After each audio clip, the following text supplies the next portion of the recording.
Hey guys, and welcome to this rather special video to quote-unquote celebrate the new version of Unification 7.0 is finally here. A lot of people have waited for it. A lot of people are very hyped about it, you could say.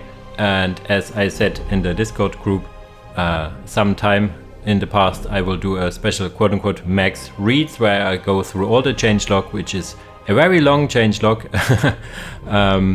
And read it for you basically and give you some feedback, or not some feedback, some insight on what is the ideas behind some of the changes, like the general ideas. So that's the idea behind it. As it will be a little dry and a little long, for example, for the most part, grab a cup of tea, a cup of coffee, and you can hear it and watch it while you're downloading the mod, for example. So you could do that, or just keep it in the background so you know all the changes or heard them at least once. I will probably do some music, Unification music in the background, so it's not being so quiet here. But let's start. We have more or less these big chapters for the factions here, but there's a general part in the beginning. All tier granting researchers, add-ons, buildings now state their tier they grant in their title. So this is very important for newcomers that do not know the some of the upgrades and tier add-ons are not, let's say, that obvious. Most of them are, but some aren't. And so that we all talk about the same tiers, it's more easily now. I also have a cup of tea to keep my voice in line here.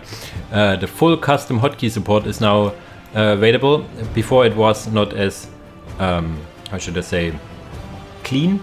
Now you have the ability to customize every single hotkey of every ability, unit, research, weapon, ability, anything. You can now do custom hotkeys. So if you go through all the mod, you can now, for example, have your QWERTY hotkeys, like the grid keys.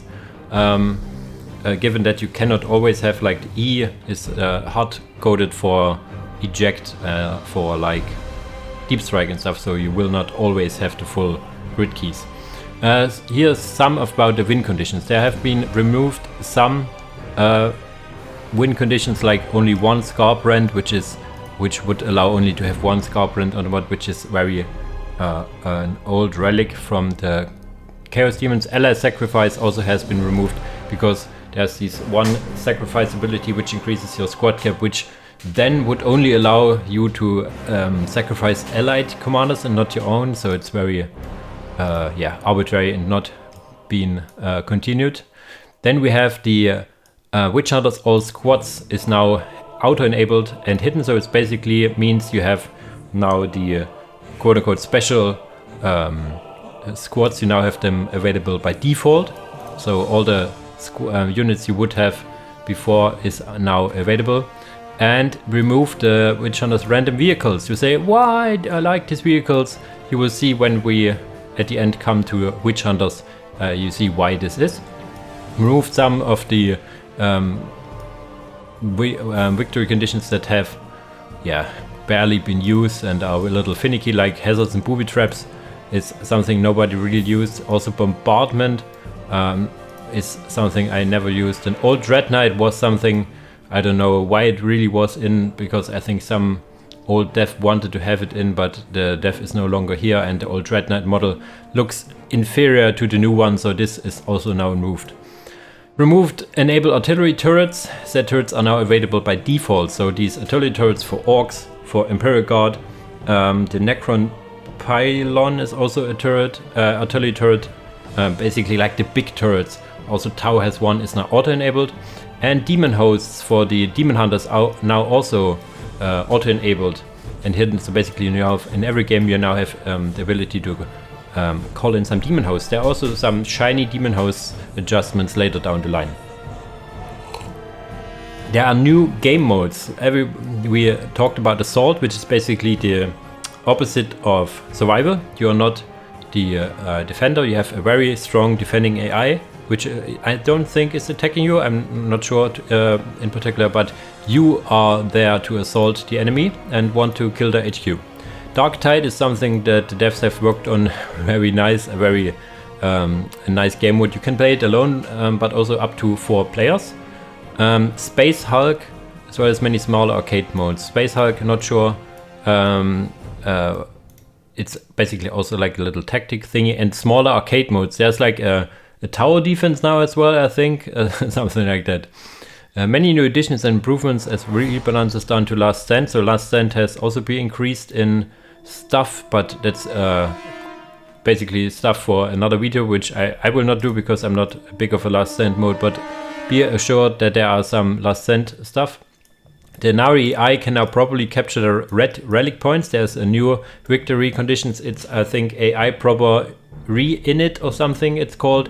Basically allows the AI, in particular Ynnari, to capture their red points. It also allows the, if you play like with more AIs or as Ynnari against other AIs, basically they see now their red points, because the way the AI normally works, it's all preloads. It needs to know the map and all the positions, and then it knows it basically. But from the coding standpoint, the red Ynnari points are added after the game initiation, so the AI doesn't know that they exist. So there's now this victory condition which allows the AI to basically it shuts everything down, waits a bit until these red dots are there, and then re-initiates everything. That's why the name comes, and so they see the red points and everything else. Warrior smaller box type was fixed throughout the mod. General rework of the FX across the mod, so there are a lot of new effects around. New, cleaner UI for the main menu. There's a lot of people who are complaining about the UI being not readable. This has now been adjusted. Okay, now with this general stuff out of the way, we go through the factions. And one of the factions that has quite a lot of stuff being adjusted is the 13th Company. The 13th Company, for the most part, was one of the weaker factions in 7.9 because basically their economy wasn't the greatest and their late game wasn't very good. And all this has been adjusted in some ways. Their early game was a bit too strong as well, so you will be seeing some nerfs in here as well. The HQ for 13th Company, you are more or less... you need at some point to build a second HQ to make this even more appealing. Basically, the build time has been reduced by 10%, and it also grants now +5 requisition income, so your early game economy is a bit better, and it also increases the gain you get for getting another one. The tech up times and costs has been changed. The times in general has been reduced. You see here the tier 3 has been reduced, the tier 4 as well, because they were very long, too long indeed, especially also the tier Titan 1. So they basically now, I think tier 2 is 100 and 110, 120, 130. It's still longer than the normal tech up timings, but it's now in a okay range. The costs in general has been increased to make tier 2 rushes, which they can easily do when they scrap your own stuff, more difficult.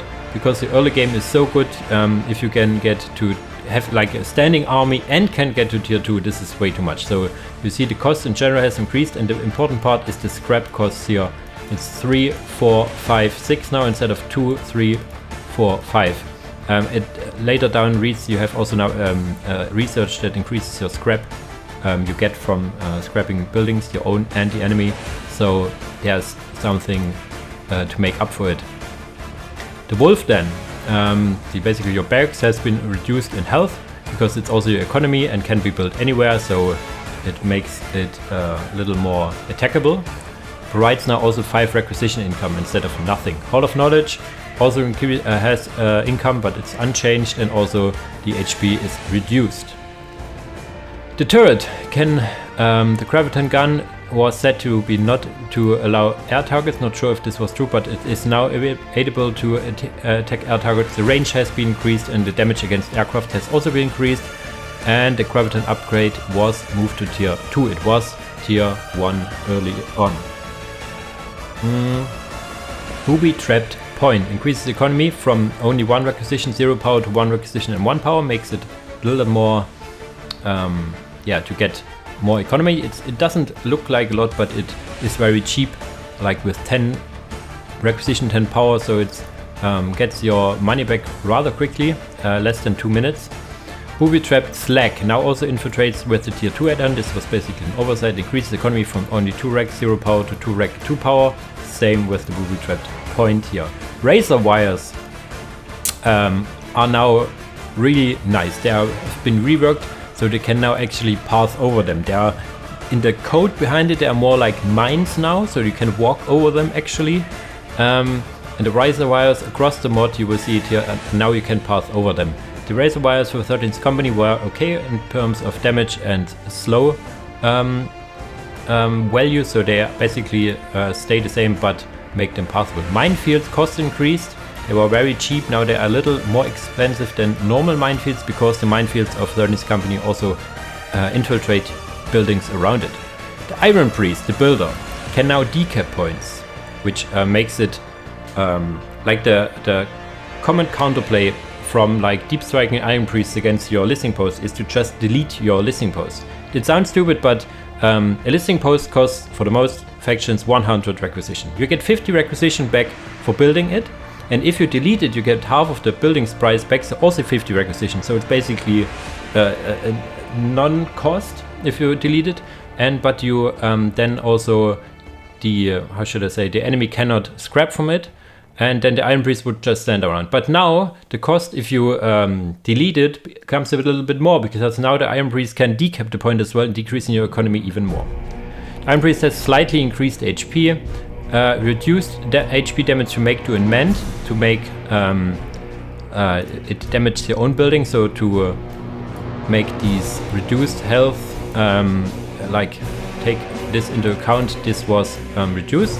Strip armor ability is now in tier 2, reduced range DPS a bit, reduced cost of the Demon Hammer, which was tier 3 by a bit, change the requirements of Demon Hammer from tier 3 to the Power Sword research. The Power Sword research is in tier 2, I think, yes, so it's now basically from tier 3 to tier 2, but a little research. Reduced build time of the Demon Hammer as well, so the Demon Hammer is now a tier 2 weapon basically, so you can have melee Iron Priests in tier 2. Wolflord Battlecry moved from tier 1 to tier 2, which is very nice. The Battlecry is basically the Battlecry of the Force Commander, which is normally tier 3, I think. So it's still earlier, but yeah, was way too early in tier 1. Have Wolflord require the Wolf Den? Yeah, the Wolf Lord now requires the Wolf Den, so you can not basically get the commander out as early. The Wolf Priest is your chaplain, basically reduced production time. It was very long, it's now 70 seconds. Rune Priest is your librarian, quote unquote, which had the problem that its abilities in general were not as good as at least the beginning ones, and you had a lengthy and costly research time. To make it a little more appealing, it now starts with all abilities, which basically ties down to like all the commanders having their abilities right from the get-go. You do not need to research any abilities. Grey Slayers, they reduced the cost in the Melter Gun, which was absurdly high in power, is now more commonly priced. Normalized Melter damage to aircraft, which I'm not sure if it was too high or too low. Reduced maximum squad size in tier 1 from 4 to 3, because as I said earlier, your tier 1 with the Grey Slayers, which have better stats than your normal Space Marines, were very, very strong. You could have very easily like 3 squads of Grey Slayers with 4 models each, so very lot, heavy tier 1, but now you only can have up to 3. The squad size still increases 1 per tech level, so you will have more Grey Slayers as you move along, but your tier 1 in effect was a little reduced. Longfangs. The Longfangs were very peculiar in 6.9 because of the pricings, everything. They had only 2 units and cost quite a lot for 2 units. They now start with 3 units. The cost slightly reduced in power, but their reinforcement cost now is higher. So you start with more, but the reinforcement is also now requiring more requisition and power. The build times of the weapons has been reduced. The Melter Gun cost reduced because you are now also paying more for the reinforcement. So your Special weapons can now be a little cheaper. Added a set time for the multi-melter. Normalized missile launcher DPS because it was too high or too low. Last cannon was, I think, a little too low, so it's now also normalized in the multi-melter also. So now they have more relatable damage values. Stormclaw building cost reduced, but reinforcement cost increased. So you see this similarities here. Reduced production time from 1 minute to 40 seconds. Wolves of Fenris now have a new ability, a Haul ability, which causes morale damage in the close proximity. The damage pens had some problems, so they were now be normalized, which then in turn needs that they needed to be a lot of damage reduction, because they're now dealing like their proper damage meant to be, like the damage distribution you could think of, but in turn which made that their raw damage is too high, so they now deal proper damage to the proper targets instead of basically no damage to all targets. So yeah. To also make them reflect their increased fighting capabilities, their building and reinforcement cost has been increased, production time has been increased, and reinforcement times as well. So they're generally more potent now, but cost a little more. Still kinda less than Stormclaws, in a sense, or different cost than Stormclaws. Stormclaw Bike Squadron. So those were also very peculiar because of the high cost and underperformance for the most part. This has been changed. They are now the cost is basically now even in power and requisition. So also their reinforcement cost is similar. They also still cost 1 scrap. Stormclaw Bike Leader also changed in cost, increased cap from 2 to 3, so you can only get now 3 instead of 2. Increased special weapon number from 1 to 3, so all 3 bikes can now get special weapons. Weapon values in general has been normalized, and the build time of the multi-melter has been reduced because it was really high. Wolven. These were also a peculiar, I should say, squad as it died a lot very easily, and we found out why.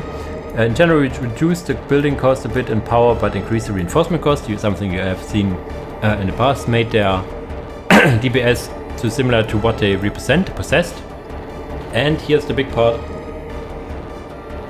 Changed armor class to infantry heavy high. They had demon armor med, which in turn takes a lot of damage from a lot of sources, but infantry heavy high is something you really need sorry, for tier 3 melee squad to do anything. So this is basically the same armor class possessed have now.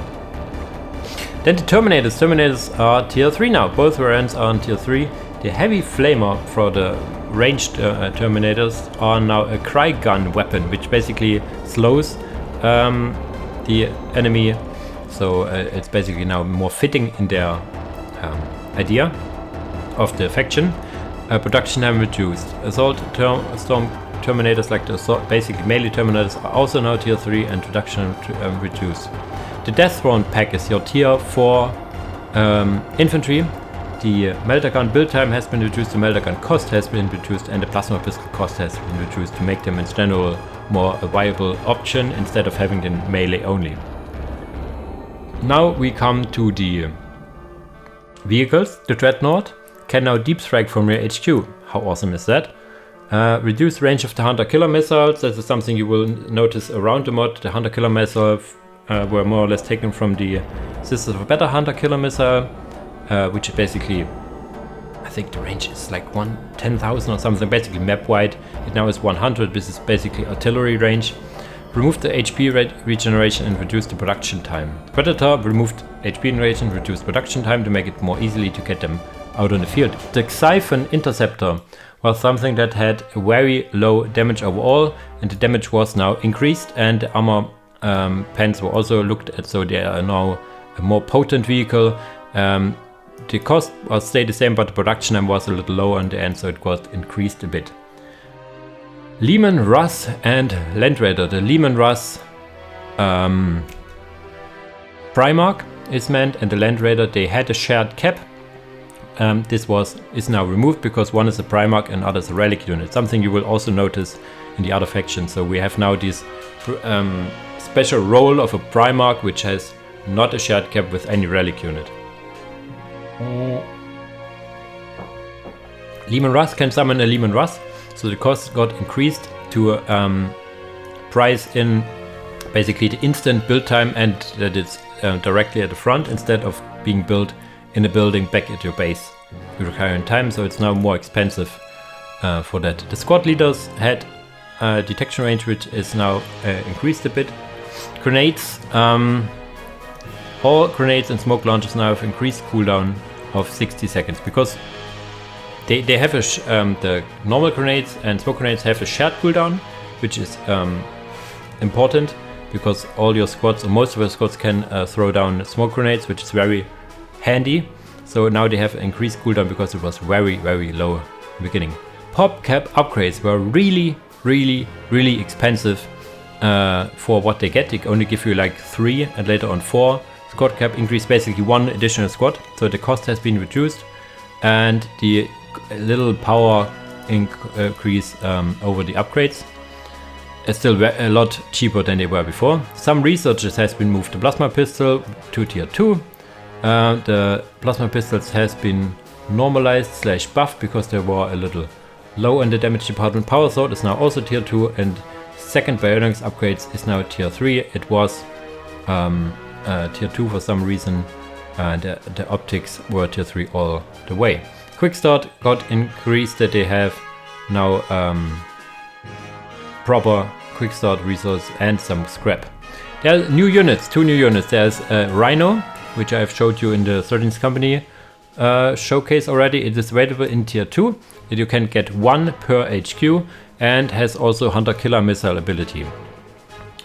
Also smoke launchers, of course, but yeah, it's a Rhino now, can only hold 1 squad, however. Wolf Guard Veterans is a tier 2, tier 3 elite squad that may or may not have inspired you to make the real tabletop. This is summoned from your Wolf Lord. It's called Wolf Lord, right? Yes, from a Wolf Lord in tier 3. Yeah, it's a very special unit, can get cryo guns and graviton guns and stuff like that. AdMech Explorators, they have also been adjusted. Their HQ has now a rec modifier of 1.5. Basically, if you're getting tier 2, the add-on, you increase your requisition income from 20 to 30. Implement a production bonus to their researchers of 1.10. Basically making their your only production building, which is your HQ, build faster the higher you tech, and reduce the range of the last cannons from your HQ, which get enabled by tier 4, I think. Make them a little lower in range. Thermal plasma generators are also now adding data link, because right now it was if you send like a servitor over to build on a select deposit, it will run out of memory of data link and then will be stuck there. So this now prevents that. Mechanicus Explorator, which is your first commander. The turret is now cheaper and the turret has a little more HP because it was very high in cost and very low in HP, so this is now a little buff to them. The Archmagos, which is your tier 2 commander, reduced damage from the airstrike because it's a very cheap and yeah, airstrike very potent. It's basically free and has a very low cooldown, which got increased as well. Decreased health regen of the Archmagos Prime from 5 to 1. The Archmagos Prime is your tier 4, I think, variant of the Archmagos, basically a demon, and a demon with 5 regeneration is really, yeah, really scary. The Skull Swarm has now some increased HP, so it cannot be focused down as easily. The Servitors, which is interesting and important, reduce squad cap cost from 1 to 0. So you now can get in tier 1 not only 3 his pass, but 4. This makes your tier 1 a little more potent. They have now, the Spice Bits also been adjusted. Their long last has now a limit of 2 and been moved from tier 1 to tier 2 and have reduced range. So their long last in tier 1 was quite a nuisance to deal with and very strong, too strong in fact.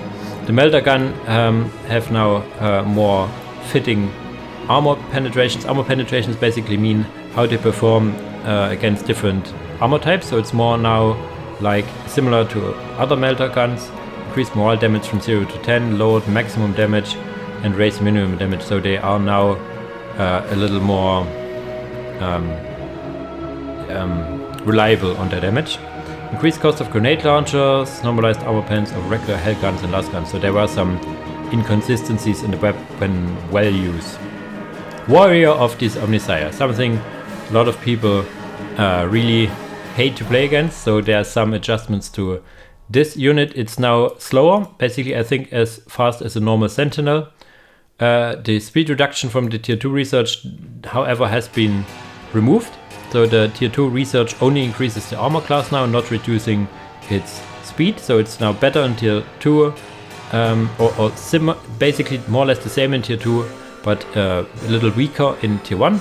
Reduced heavy bolter range because it was really, really high. Reduced the flamer morale damage because if you have played against them, you know that the flamer is very, very scary in terms of morale damage. Increased autocannon multi-laser armor pen against aircraft, making the lackluster air defense for AdMech a bit better.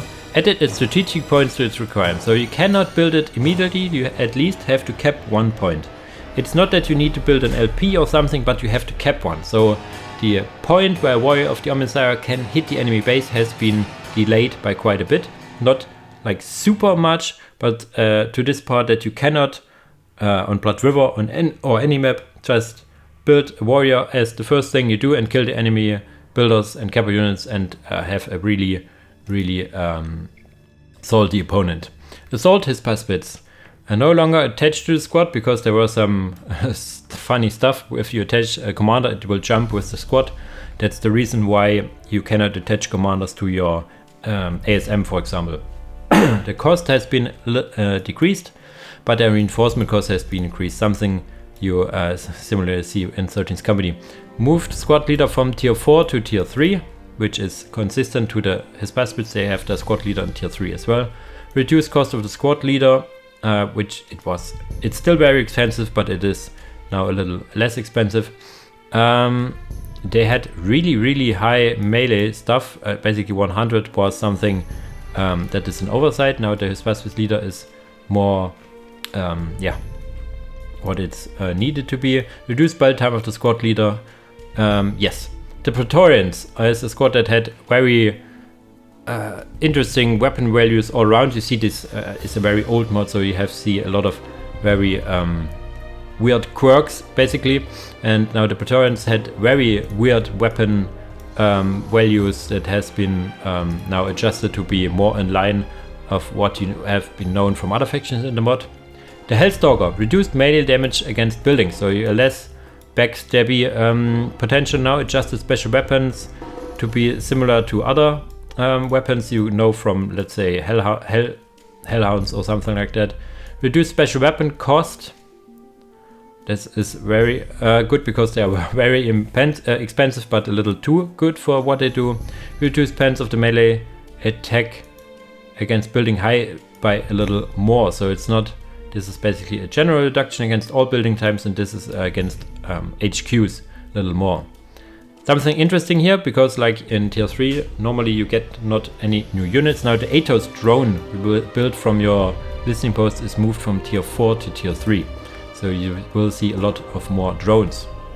The Imperial Knight is now a tier 1 Titan, which includes the cost, requirements and performance on the battlefield. And this is something here that if you have focused the UGL, a lot of people were, how can they be like blah blah blah aircraft and stuff like that. They now can hit aircraft as well. Lehman Cards Kim pattern Vanquisher cannon fix this. Normally this is all about balance, so this is not sure why this is here. Even post now is this is interesting. The STC searcher had a dead angle and FX was not really working, so now this has been fixed. Some important fixes are listed here, it seems. Let's move over to Black Templars. Black Templars is another faction that is a little on the weaker side. On 6.9 you have seen them lose quite a bit in the UGL. Here are some stuff to help them a bit, not too much, but a little bit. Listing post is now a little bit cheaper, and their 2/2 is also a little cheaper, which should overall help them to set foot in a game. The tier 3 required barracks as well, that is now being removed. Not a big deal, to be honest. Armory had for some reason a limit of 1 and was more expensive than a standard armory, both of which has been adjusted. Machine cult, which is basically your machine nave or whatever it's called for other factions, it had an increased build time for machine cults on the field without any benefits, so this has been removed. Orbital relay has been reduced in cost to be more in line with the standard orbital relay cost. And here you have the wows. The wows has been decreased in cost and has been now moved to tier 2. So because they are only working from tier 2, so there's no reason to get them in tier 1. It is a waste of resources, and yeah, so this now helps basically new players to not get them early. Abhor the Witch was coded in a way that it only was disabling abilities from vanilla psychers, because like these mods all started as standalone mods, so they were also only targeting the psyker abilities of vanilla psychers. Now all the psychers from all the other factions has been added.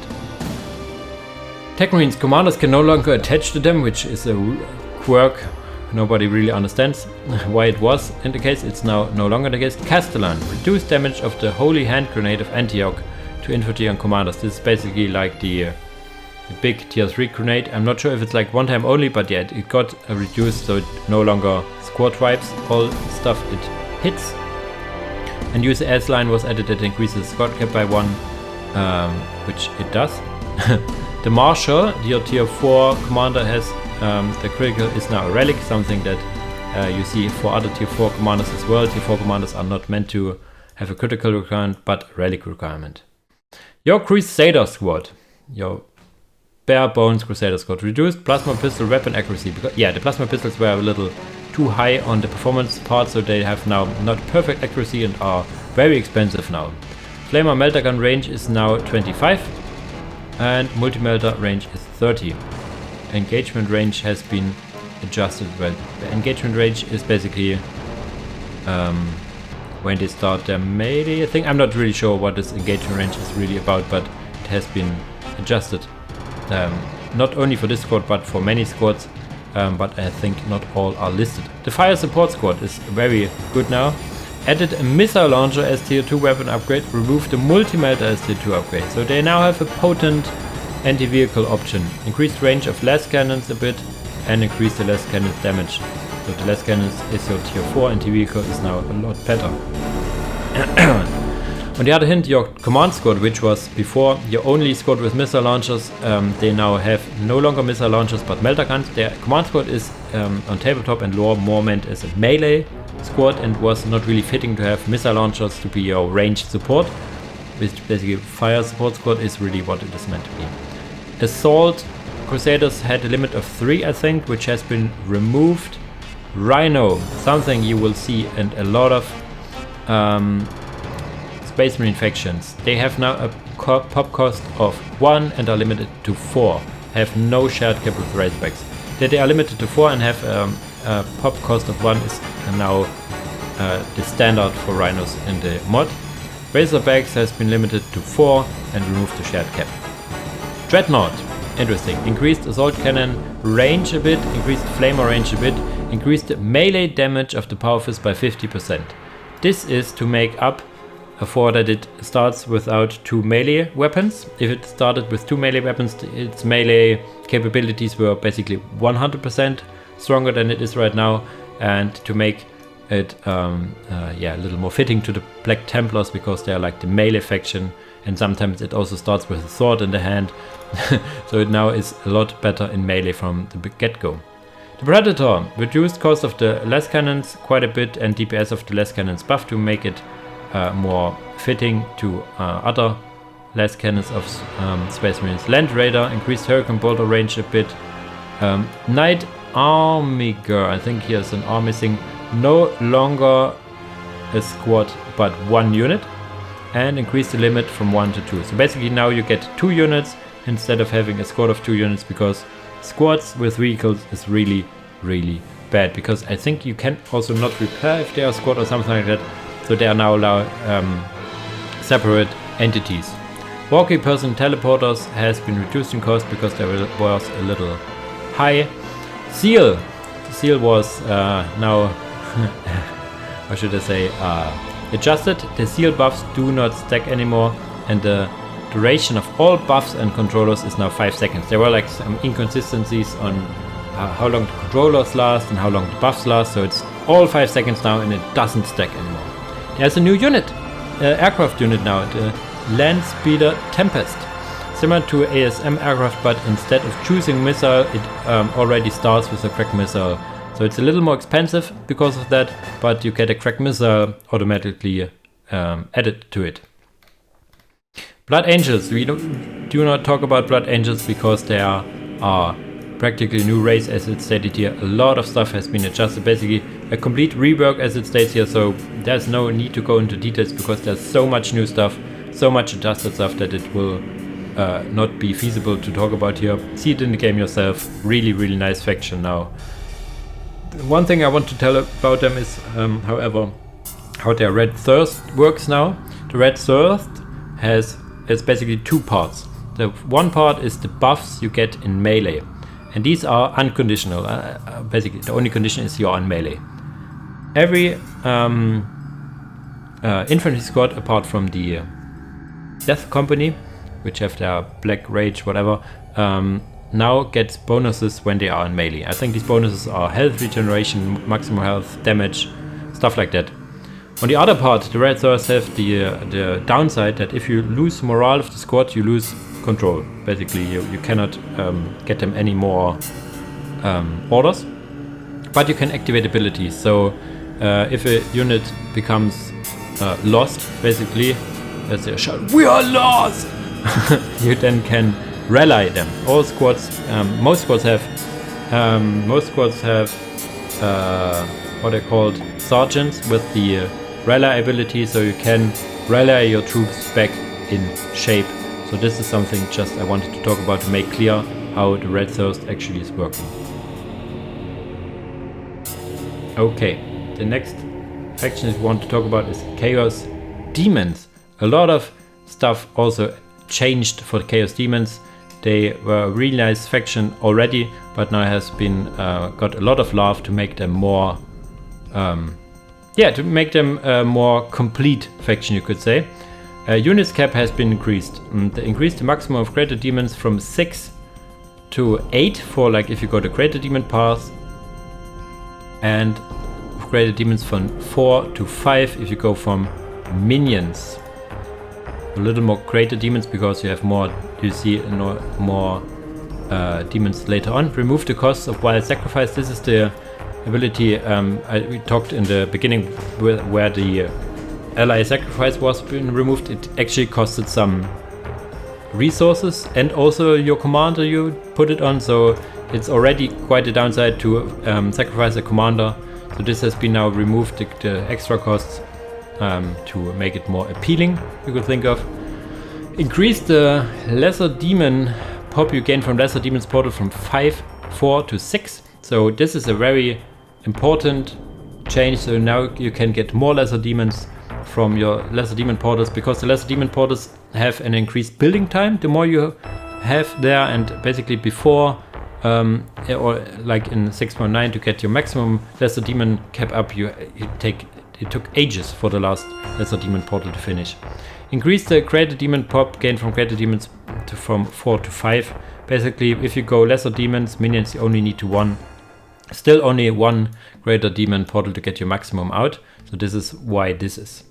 Starting morale. Increase starting morale from all squads from 50% to 100. This is something a lot of people found annoying. If you build a squad in the Demon portal, you deep strike it in, it only had half morale. And you all know that if the morale of a demon, if Chaos Demons break, they lose health and cannot be reinforced. So to make this a little more easy, normally the people would deep strike in the base, wait until they have full morale and put them back into the Demon portal.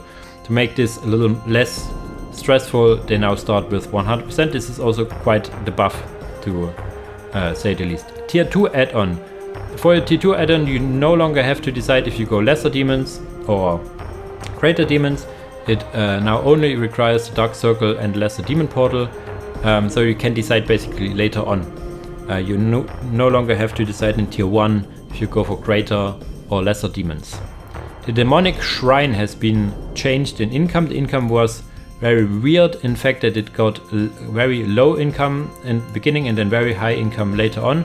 So this is more linear now. For 12, which is your standard, then 21, which is 3 more than normal, and then 30, which is 6 more than normal. The reasoning behind is that demons only get requisition from normal income sources like the demonic shrines, but you need to exchange requisition for power, so yeah, you get a little more requisition to make the trade more favorably, basically. Lost souls, increased limit from 4 to 5.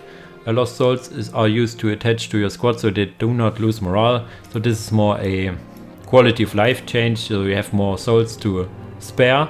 You can also decap and scout, so basically having more souls helps you to stabilize your army.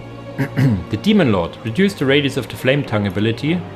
The Flame Tongue ability had quite a big radius, so it's now getting reduced a bit. Still costs power. Khorne Herald, also your commander, was global armor plating. He had like unbelievable high armor pens, which is now getting reduced to be, so the damage is more quote unquote normal now.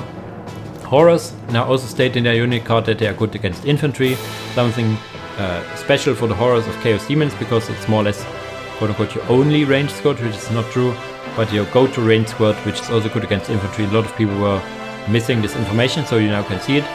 They got increased in the cost. The reinforcement cost is still only 50 requisition, but they're a little higher on the cost to get, because they're basically they're a little too cheap for what they're being able to do. Fiends of Slaanesh. There was something weird going on. A lot of people were not even aware of that there are 2 variants of Fiends of Slaanesh. One basically you start off, and one if you go for the Slaanesh path. But this was not communicated to the player in any way. So one of which was removed, basically the weaker part, and the stronger part got nerfed. So we have now a Fiends of Slaanesh like in the middle, basically. So they no longer, how should I say, some weirdness with this. So you do not really need to know something that is not communicated to you, which is very important. Nurglings now have a slow effect and longering rot aura to compensate lowered rot aura effect. So they now can slow units on hit, so there's a little benefit from actually getting Nurglings, which are normally looked at one of the weakest units around. Lesser Bloodletters has been removed and replaced by the standard Bloodletters.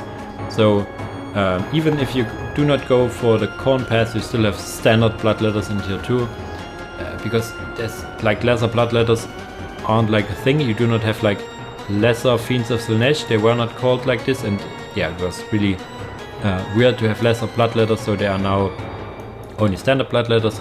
As of any other tier 2 unit of all the paths, you now have a standard version. Bloodletters, like the standard Bloodletters, reduced damage against buildings, basically. Favored Bloodletters were before summoned by the Herald of Khorne, are now built from the lesser demon portal. Also building pains reduced, and yeah, you need to go Khorne path, however. Ancient Juggernaut. This is, give me a second, the thingy from the lesser demon portal. The speed got reduced, is now buildable for all marks, so it's not only Khorne. Reduced charge distance, reduced armor value, which was higher for some reason. So it's now a little slower. It is still very good, but also now available for all. The Slaanesh Defiler wasn't be able to hit air targets, which is now enabled. The Blood Crusher was normally built from a HQ and a command unit. You see now that it got basically reworked. It was moved from the HQ to create a demon portal, removed shared cap with the Herald of Khorne as it is no longer a commander. Costs now 1 greater demon pop, removes the leap ability, removed reduced pens against buildings again to make backstab a more, or basically less potent armor class from Commander to Demon, changed cap from 1 to 3, so you can have now 3, reduced range damage resistance from 25 to 10, reduced melee damage resistance from 20 to 10. It has like really big damage resistances that got in line now that you can have multiple of them. Greater Chaos Spawn has now a little more HP, is now buildable from the Doom Pit and available for all marks.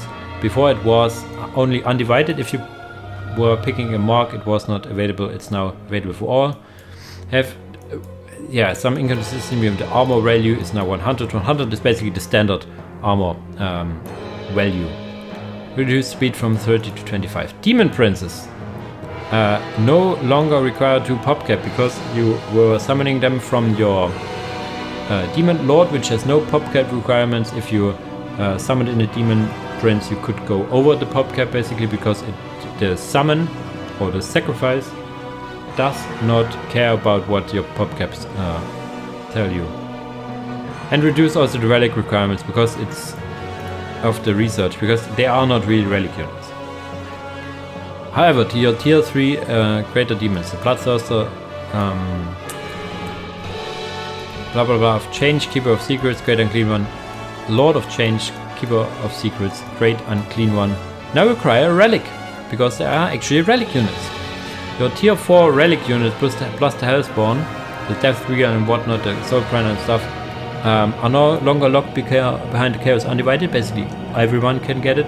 Now require a critical, so they are basically tier 1 Titans now. Reduce the cost of the machines by a bit, reduce the cost of the Hellspawn also, or changed. So they are now tier 1 Titans. Unleash Hell, the Red Uber Minions branch thingy, is now basically quote-unquote your tier 2 Titan. It's no longer one time only, includes a critical location and requires tier 6. This is basically your tier 2 Titan unlock. Reduced cost by quite a bit. So it's basically now the tier 2 Titan quote-unquote equivalent for the minions path. Scarbrand, which is your actually tier 2 Titan, only available for the Greater Demon path, has now also a critical location requirement, which is normal for tier 2 Titans, requires tier 6, which is again your tier 2 Titan unlock. The cost got drastically reduced because it was like absolutely absurd before. It's no longer one time only, and reduced range of his jumps from map wide to be twice as much as ASM, and the maximum number of jumps is now 1, because before it was like, oh, I'm getting low health, let me jump back to my base and I'm good to go. Deep Strike delay of the Demon Pit increased from 5 to 6. Deep Strike delay from Sacrificial Circle from 5 to 6, so you have a little more time to react of the pony. Siege Ward magic ability didn't work as it was supposed to. Now only applies the buff to units only while they are standing in the ability area, so there was some issues with that. Restricted icons. This was something unique, quote unquote, to Chaos Demons. They got now removed to your standard gray icon, so you now have the similar icons as you would know from other factions. Commit event lines to Harlequin go switch to. This is a bug. Lost Soul fixed some minor issues with the model, also a bug fix. Some bug fix that were important, it seems. New units. Fire Lord, seen around of the Helldrake. So basically tier 1 Titan, or not tier 1 Titan, a super heavy flyer, so it can help you out in the aircraft. Very nice unit. Burning Chariot of Siege, a new unit in the Greater Demon portal. You have now a tier 3 unit for all branches. You have like the what was it called again?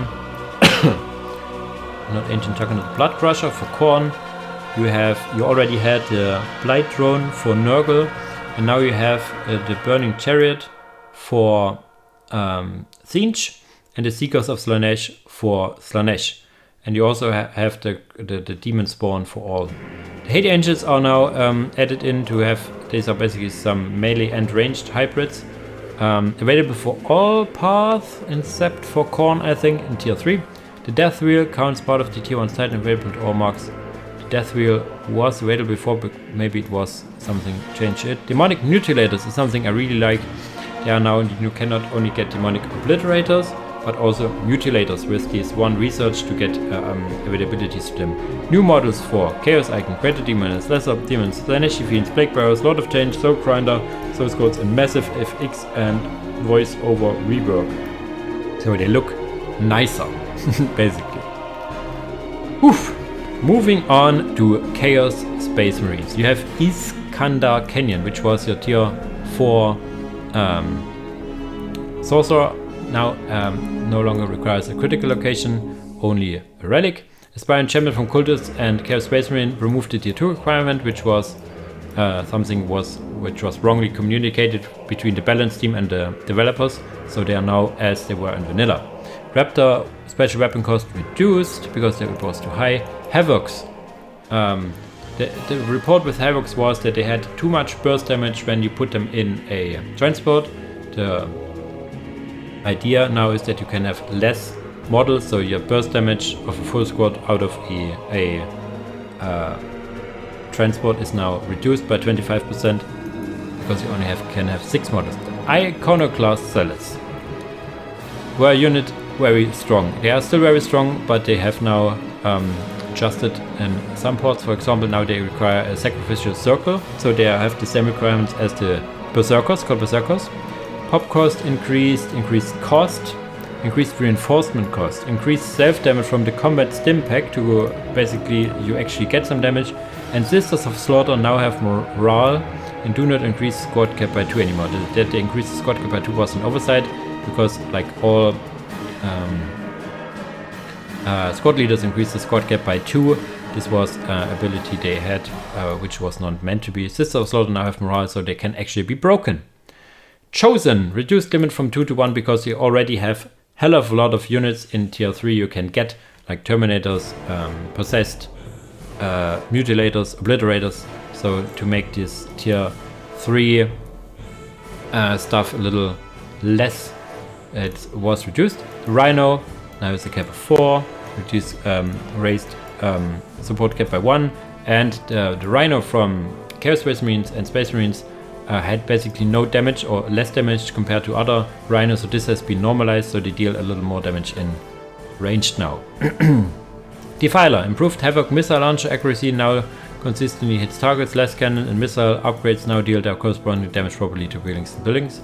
So there were some inconsistencies in the weapons there. The Vindicator, a lot of people favorite unit in tier 2, it's still tier 2, but it reduced the fire rate significantly. I think it had a refire rate of 3 or something, and it now has a refire rate of 10, and the cost has been increased as well. So it's still very strong, it still hits hard, but it hits way less often, leaving you with more way to counter it. The Predator, increase the cost of the Sonic Predator because it was reported that it's very strong. It is meant to be strong, so it now costs a little more. Hell Talents, reduce the less cannons armor pens to vehicles because they are now in 6.9 will be able to hit down with the less cannons, so they now are a little less potent. Reduced building armor pens as well of the less cannons, so they are a little weaker on the ground department with their less cannons. They still have the normal anti-ground weaponry as they had in vanilla. Dreadnought, removed plasma cannons from tier 4 to tier 3, removed autocannons to tier 3 to tier 4, increased damage of the less cannons. So basically making their Dreadnought more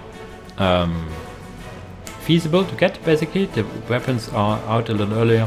Land Raider Hades had the wrong armor class. It had like vehicle med, now it's vehicle high, and cannot be possessed anymore. Decimator. Increased damage of the storm laser a bit, it was too low it seems. Horrors, Blue Horror now spawns from them, so this is similar how Horrors work for Chaos Demons and Thousand Suns. Keeper of Secrets, allure durations halved because it was too high. Forge Fiend is also now a tier 3 unit for Chaos Demons, shares a cap with the Decimator, requires the Warpsmith as well, and now the splash screen is accurate. React model for Alfarius. Whew. Yeah, you see this is gonna be long video. We are almost 1 hour in and only at the Daemon Hunters. Hopefully my voice is still here in the end. Inquisitorial Watch, the delay for units you put inside until you can deep strike them is 30 seconds. In 6.0 now it's now only 20 seconds, so you can actually use it better for deep striking now. The Domus Astra Navigatio removes the increasing cost, so you can get now more of them with the same cost. Reduce the cost of the different strikes a bit to make them more appealing to get. Inquisitor Lord increased the cooldown of Wrath a bit, reduced Wrath damage, and reduced ranged and melee mitigation from all sides. So there's like one ability, I think. That's something missing here, which I'm not really sure of. Inquisitor commands will increase the health of the bodyguards, so they do not die like flies. Tech Marine. As now a proper Tech Marine has a lot more health and command armor. The Acolyte here, this is part of the Demon Host rework, has now a way higher cost but also more health.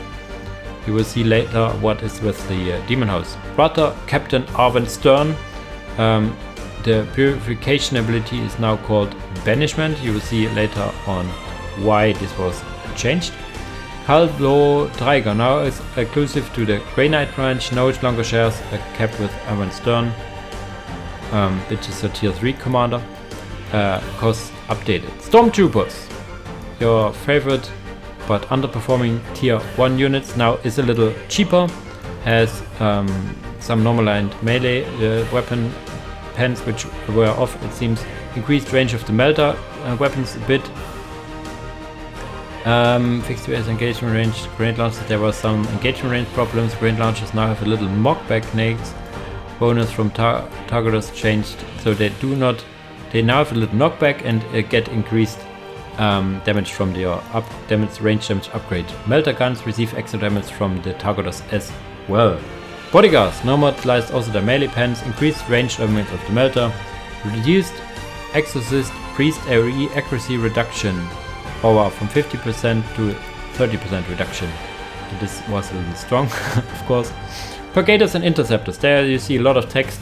Basically, Purgators and Interceptors had special attacks. You see here, reduced special attacks.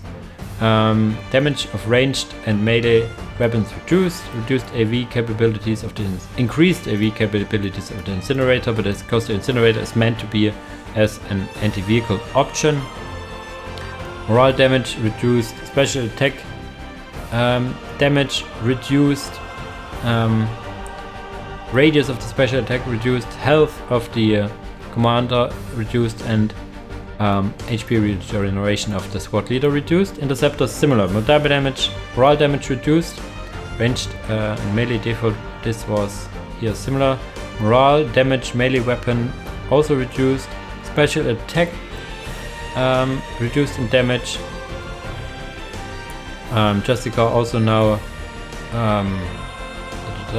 reduced interceptor AoE radius.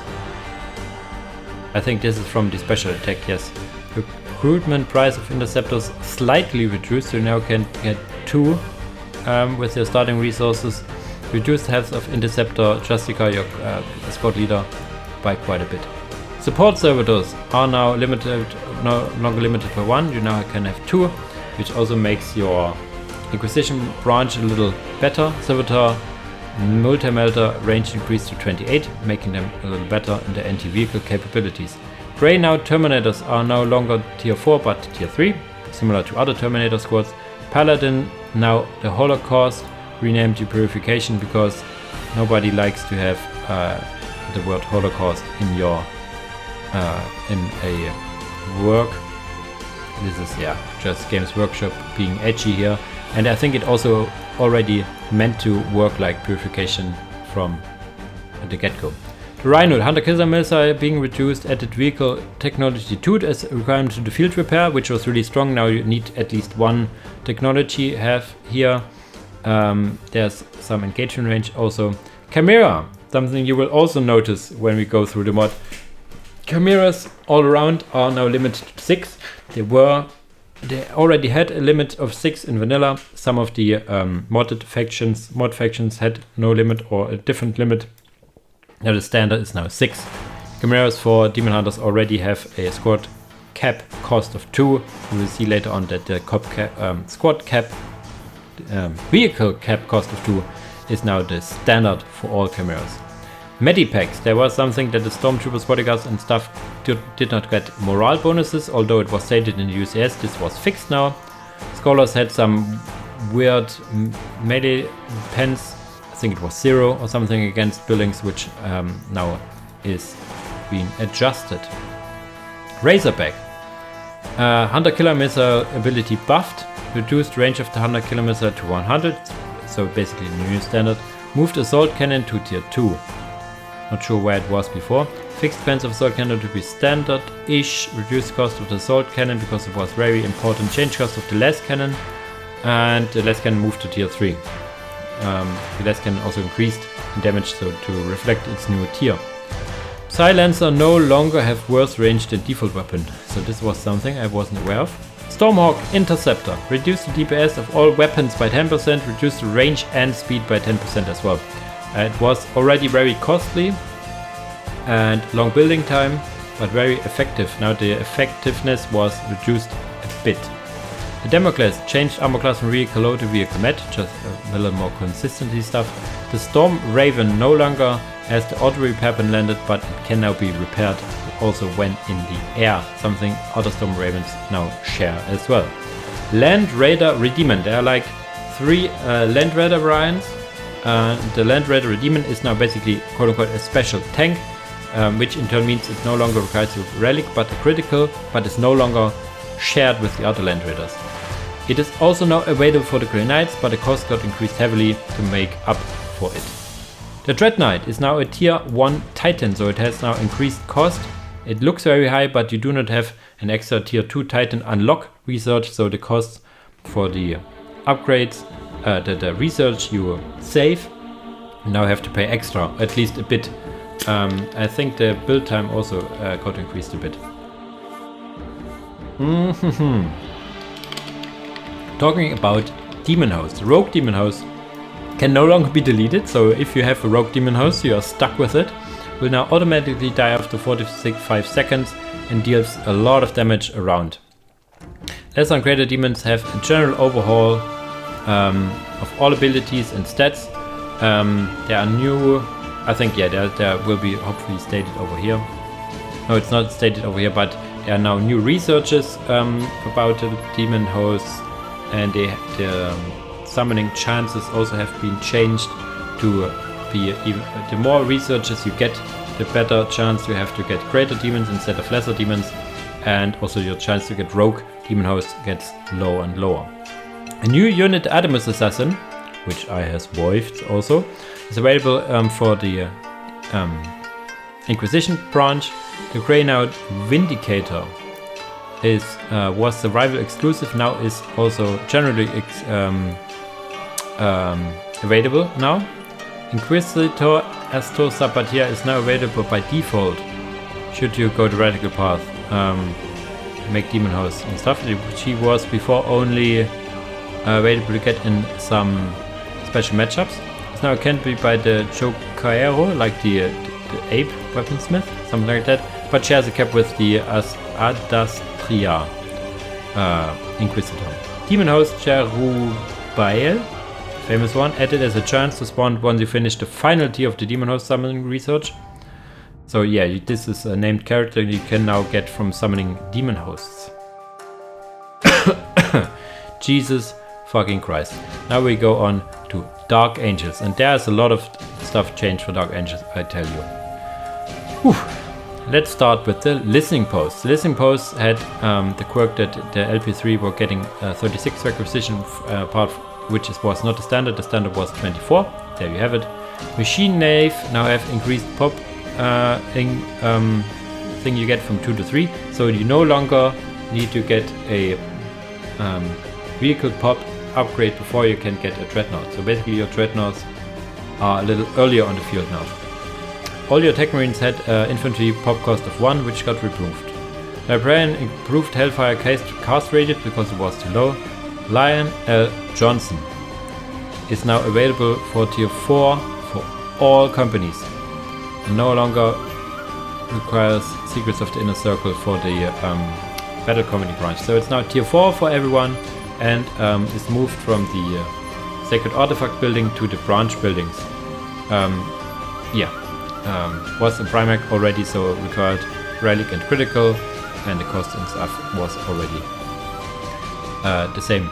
Scouts, reduced in cost. Oh my god, the absolute Imber Scouts got reduced in cost, but also their starting weapon got tuned down a bit. Sniper rifles now have a setup time. So this makes the Scouts more be more easily to deal with and more mandatory to less mandatory. So you do not need to get like 3 to 4 Scouts in a normal game of Dark Angels. Space Marine squads, increase the accuracy of the melter gun a bit, increase the range of the melter gun a bit, so you have a little more anti-vehicle from your Space Marine squads. Assault Marines, lowered the cost of the plasma pistols because it was too high. Razorback, your multi-melter moved from tier 3 and requiring Seekers of the Inner Circle to tier 2. So your Razorback has also now a anti-vehicle option right from the get-go.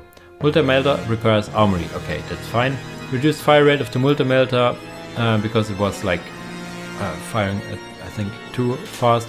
Less cannons, Secrets on the Inner Circle removed, and to tier 3 Battle Company. The Secrets of the Inner Circle are no longer required, but just tier 3 Battle Company. Damage increased. So it's still only raidable for Battle Company, but it no longer requires Secrets of the Inner Circle in addition to it. The Mortis Dreadnought increased the DPS of the autocannons against all aircraft. So as we know, Dark Angels had an issue with anti-aircraft. Now we have this one, the more range on the Space Marines, and also the Razorback with anti-vehicle option. So yeah, the AV in tier 2 for Dark Angels is a lot better now.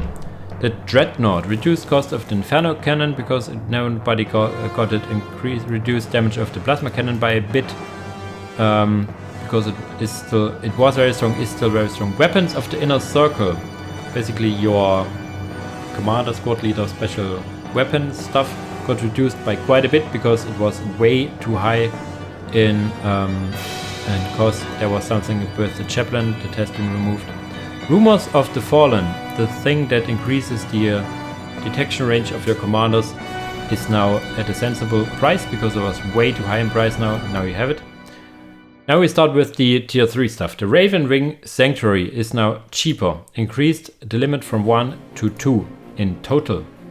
Instead of 1 per HQ, it's now just flat 2. You do not need to get another HQ to get another Sanctuary. Master Bike, your commander, moved from the Raven Wing Sanctuary to the barracks. Your commander, Samael, your big commander, tier 4 commander, no longer requires a critical but a relic requirement. Reduced health, removed shared cap with the company master and bike, so it's basically now an unit you can have on your own. Reduced infantry pop cost from 2 to 1. Raven Wing bikes got adjusted, so reinforcement costs got increased. The general cost got increased, the health got reduced, and the squad cop got increased, and the normal pens. So they got a big nerf over here. Close combat squadron, similar. Changed the cost, increased the reinforcement cost, and more pop cost as well. Land speeder. Now no longer the heavy bolter upgrade is reduced. The max health is increased. Multi-melter fire. It was firing too fast. Multi-melter cost reduced, missile launcher cost increased, and the pens are adjusted. So basically, overall, a buff to the Land Speeder. Land Speeder Tempest. Increased cost, increased health, increased damage, increased damage, increased damage. So it's generally overall better, but more expensive. The Thunderhawk. No longer all the heals when landed, but is now repairable. So you see, like, this is similar to other units we had talked before. So this is now the norm for the big flyer units. The Jinx Research has been moved to the Armory. Hunt of the Fallen has been moved to the Armory. So the Armory, basically your sanctuary buildings are the general idea is that your sanctuary buildings are not like crowded so much, so that the other buildings have more use, and your sanctuary can build stuff parallel to your barracks or your armory that researches stuff.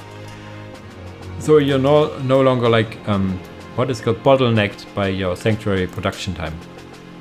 Deathwing Orbiter Relay also now have tier 2 maximum instead of 1 per HQ. Similar reasoning for the Ravening. Deathwing Company Master moved to barracks from your Deathwing Orbiter Relay. Belial, no longer a critical but a relic requirement. Removed shared cap with the company champion, so yeah, it's a standalone commander. Increased health. Your Terminators have increased DPS by the missile launches because they were very low on the damage, but their cost got increased. Now have morale, and assault cannon range made the same as regular Space Marines. Deathwing Assault Terminators now have also morale. Deathwing Kill Team also have morale, so they can now break actually. Deathwing Mortis Dreadnought, increased damage of the autocannon, similar to your standard Mortis Dreadnought, can also now be built from the Machine Nave. It already required a Machine Nave to build from the Sanctuary, but now you can also build it from there, also making the Sanctuary more available to get stuff done in the same time. Deathwing Dreadnought, Inferno Cannon, as we had before, Plasma Cannon reduced and can now build from the Machine Nave. We had heard this before. Solos Aggressive Land Raider removed the cost of the Hunter Killer missiles and increased the damage. So the Hunter Killer missile was something you would never use because it cost something and was not very good. Now it's free and does more damage. Personal Teleporters moved from the Sanctuary to your Armory. Similar reasoning with the Jinx and Hunt Fallen research. Chapel of the Inner Circle. Increased cost to be similar to all the other Sanctuaries and increased the limit from 2 in total instead of 1 per HQ. Now the commanders. Stay tight here.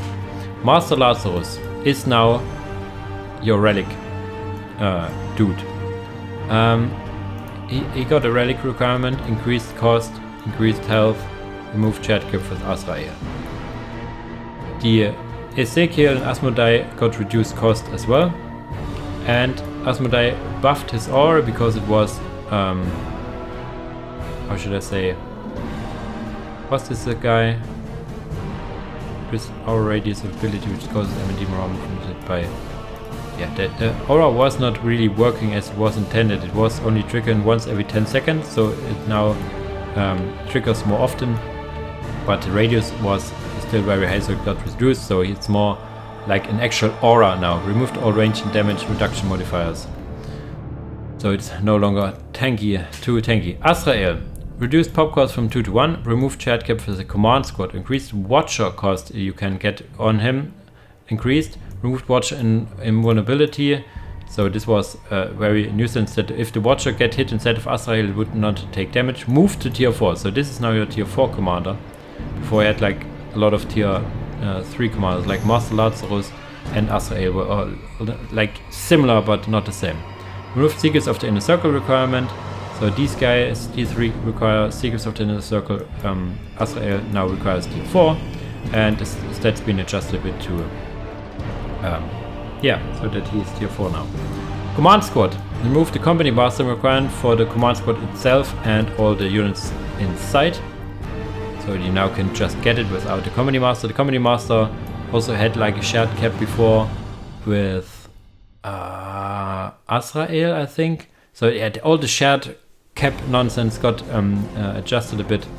Devastators reduced the build cost, reduced reinforcement cost, reduced cost of the heavy bolters. Basically they start without special weapons, so they should not cost as if they had special weapons. The special weapons costs of the heavy bolters got reduced, and build time of the heavy bolters got also reduced, so you can get them more easily and more quickly. Increased damage of the less cannons, increased morale damage of the frag missile launchers to get them more utility. Moved less cannon to tier 4. Frag missiles require Secrets of the Inner Circle. So their requirements of the weapons are a little more staggered now, and the weapons now do what they are meant to do basically for their various tiers. Tactical Veterans. Production costs change to no longer be only requisition but also some power, but less requisition. Reinforcement costs also adjusted. Sergeant costs also adjusted in the same point. Can now capture points, and multi-major range increased to be similar to the other units. The melee veterans now have their weapons available faster, also something you will see in various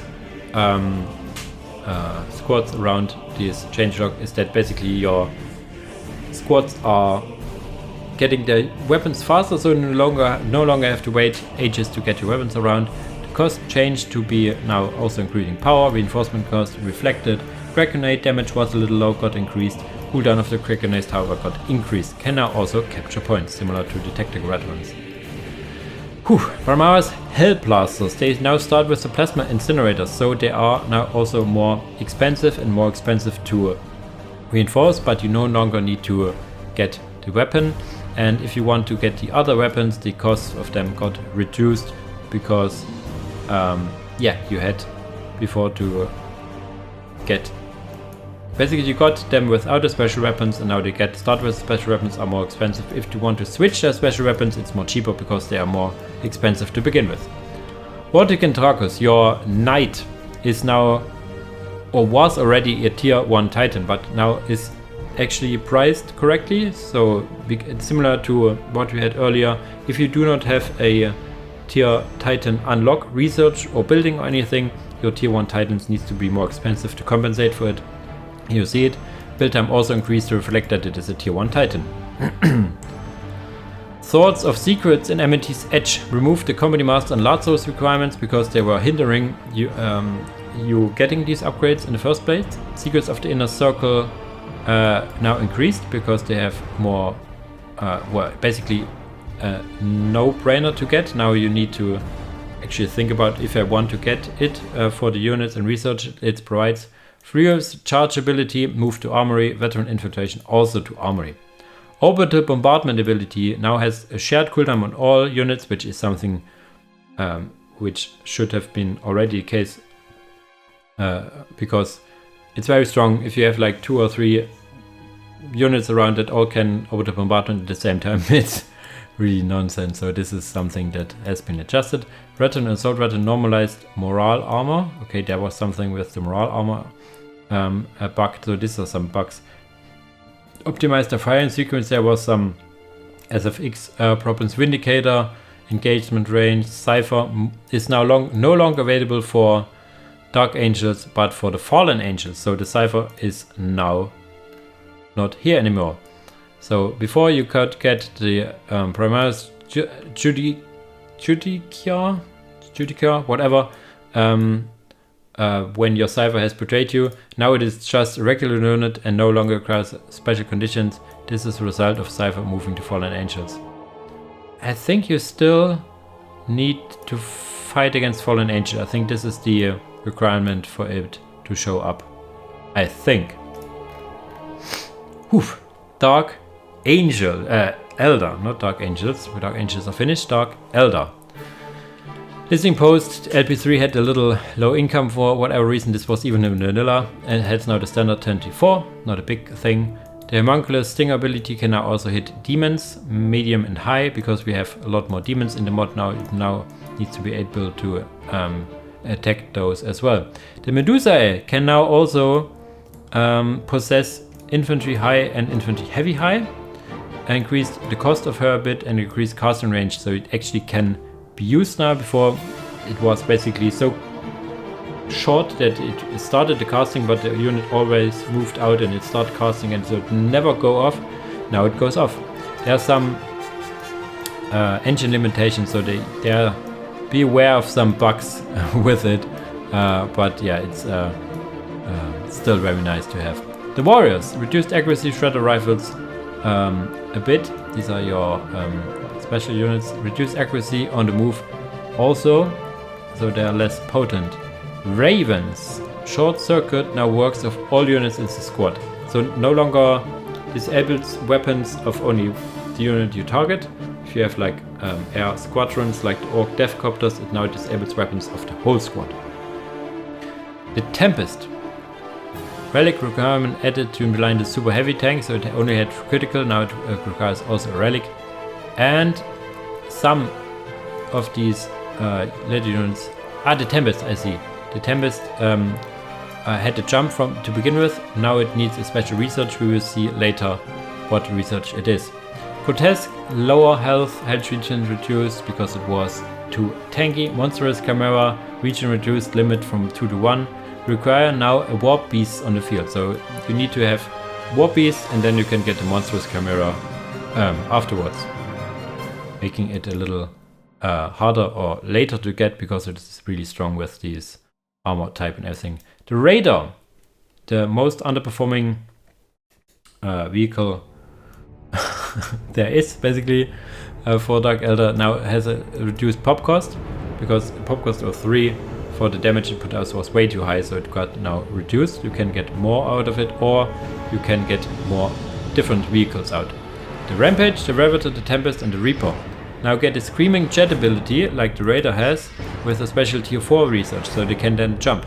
The Dyers also get, Dyers of Destruction also gets a jump ability, but has an ability, a research after this new jump ability, so you can get also a jump on the Dyers, but later.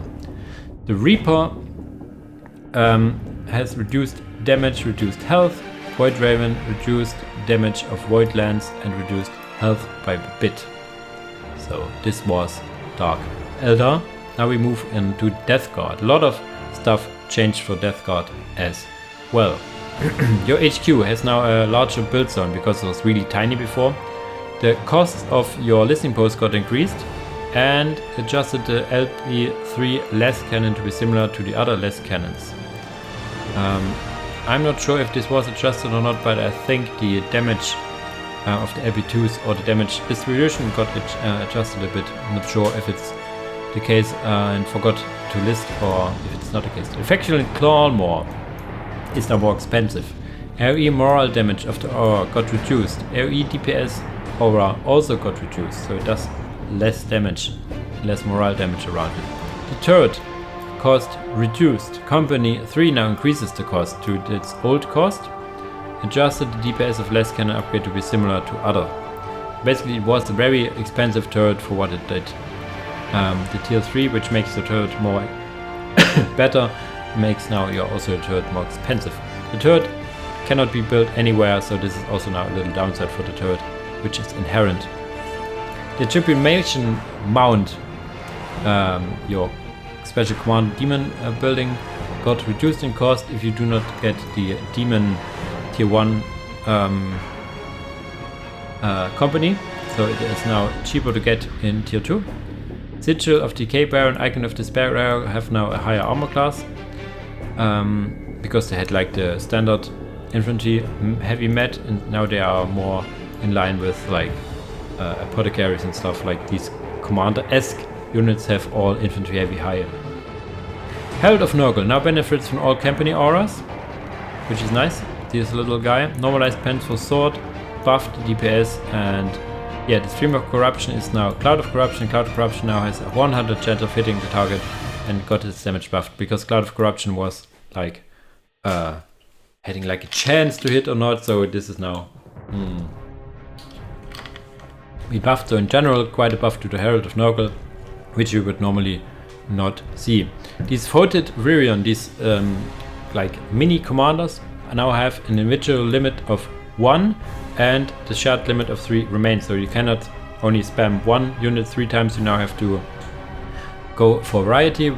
This is also now a indirect nerf to the Foul Blightspawn, which was a lot of people like to spam it. The head grenade actually got now adjusted, so it does what it's meant to be. It's got a high nerf. Reduced damage of the spear as well, because it was really high. Typhus the Ravener now also benefits from the 7th company aura, because he is like a commander, so he also gets the commander aura basically. He is only available for the 7th company, I think. Or maybe company 1 as well? Not sure completely. The champions, the squad leaders, reduced morale regeneration at like, I think it was meant to get 100, like 8% buff morale regen bonus, but it got like a flat 108 bonus. Now they have 5, so this was something weird with them. Nurgle cultists are a strong unit, so they got adjusted. They are more expensive. Range damage reduced, range damage to commanders reduced, to infantry and commanders reduced.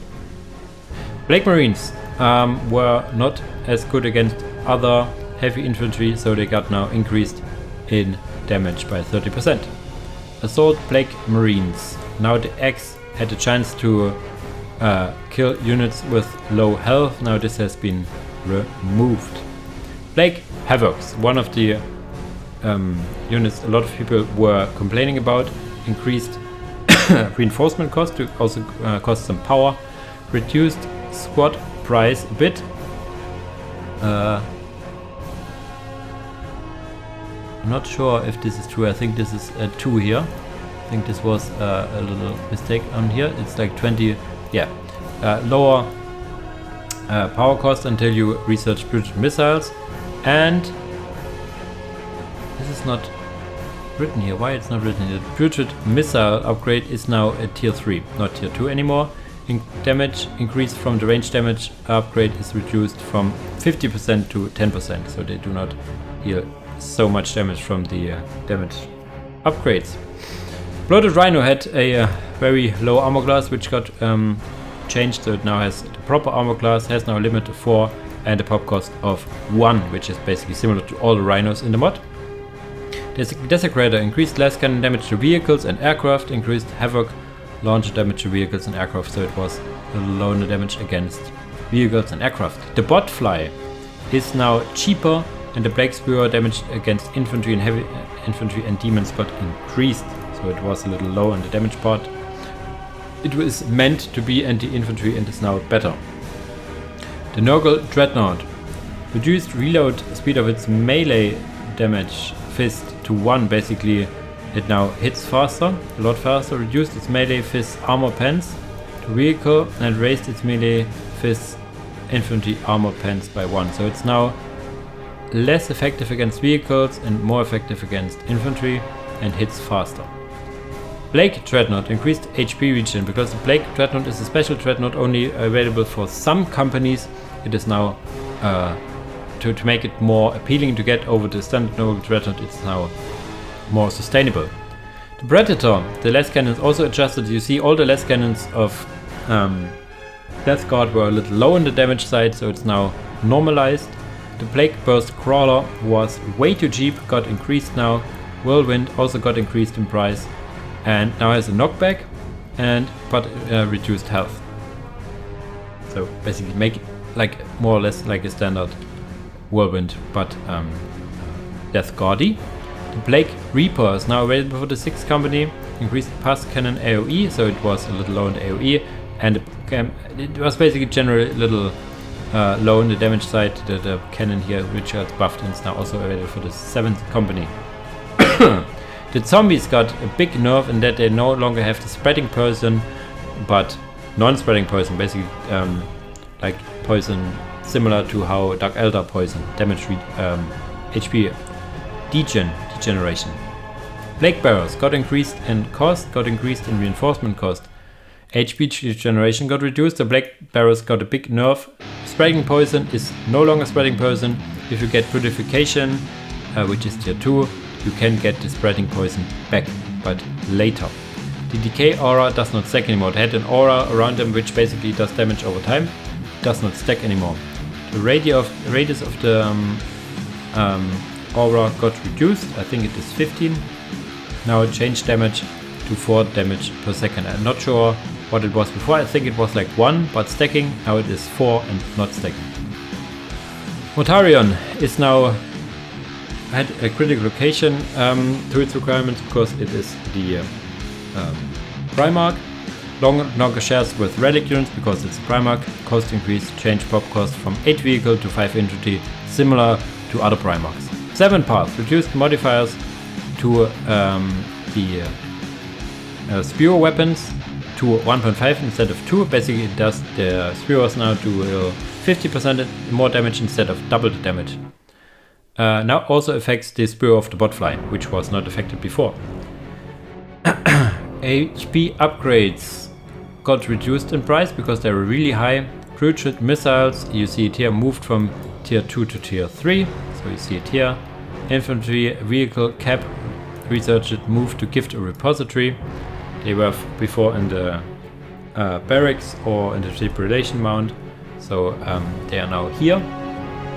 Blight grenades reduced damage of the initial explosion and also the damage over time, so they are no longer that good as they were before. The Taint ability, which is an aura of all buildings. It was before this very same effect as for Chaos Space Marines, which increased the health regeneration of infantry and commanders multiply. Yeah, I see it here. Times 4 for all infantry and times 2 for commanders. It is now +2 and +1 flat for infantry and commanders respectively.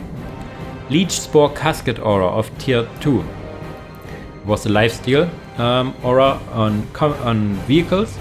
Lifesteal is now reduced. AOE damage got reduced and morale damage got greatly reduced, and it has now different radiuses depending on the vehicle. Big vehicles have bigger radius, medium vehicles have medium radius, and like the smaller vehicles have a smaller radius. Basically, yeah, it had like a really high radius, or really the problem was it had a standard radius, and on some units like the Desecrator it was not really working unless you are really like hugging it, so it now works better, but the potency got reduced. So it's basically now actually working on all the units, but it was too strong, so it got reduced, especially the morale damage. I've seen in one cast where like a squad of Gene Stealers got close to a Rhino and immediately broke their morale, so this is now way better. The Plague Sorcerer fixed an issue with the voiceover for Blights on Head Grenade had a bug, dealt no damage directly to the target, that's also a bug. Survival got changed that you get now a Land Raider instead of a Great Unclean one, because it's a named Great Unclean one, so if you get multiple named Great Unclean ones it got a little messy. Whew, this is gonna be a long video. Hopefully my voice is staying in shape. Whew. Move on with Death Corps of Krieg. Headquarter. Increased cost and abilities of the fear mines you can drop out. Increased the cost of the tank traps. Change cost of the barbed wire. Little it got reduced basically. Locked all spawning abilities behind entrenchment cost at research, so you now cannot just get it from the get-go. Reduced range of all spawning abilities. Listening posts now have reduced income, still a little higher than your normal one because it's like the bunkering down faction after all. Bunker.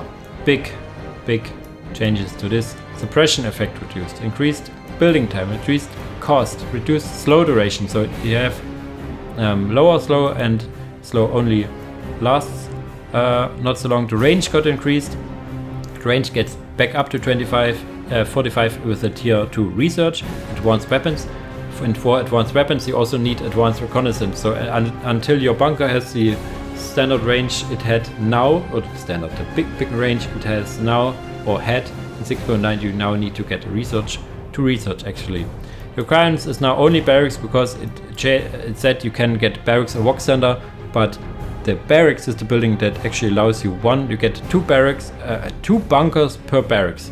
So even if you get a walk center, you still need a barracks. So this was a little, convenience thing. Increased cost of the tank trap. It can spawn similar to your HQ. Reduced costs of barbed wire, similar to also to from the headquarter. Locked all spawning abilities behind the entrenchment cost features. You see it here as well. Tank trap is no longer infiltrated and now has building high, so you can now see it and shoot it, but it is more tanky, so it now actually does block units. Razor wires no longer have building high but building low. DPS nerfed, slow increased, HP reduced cost, and reworked to make passable. So it is now not as potent as it was before, but more cheap to get and can now be passed over, so it actually works better with the slow and damage effect. And I think it is no longer hidden as well. I'm not sure if it was infiltrated, but it is now no longer infiltrated, I think. Yes, engineers. They're basically your builders. Production time increased, reinforcement time increased, building cost increased, reinforcement cost increased because they were really strong. More launcher global pens reduced pens to infantry, heavy infantry and commanders reduced significantly. So it was a little strong. Command squad, box operator, increased Earthshaker cooldown. The Earthshaker does cost resources, but you could go a lot of Earthshaker rounds in quick succession if you have a lot of resources, so this got adjusted.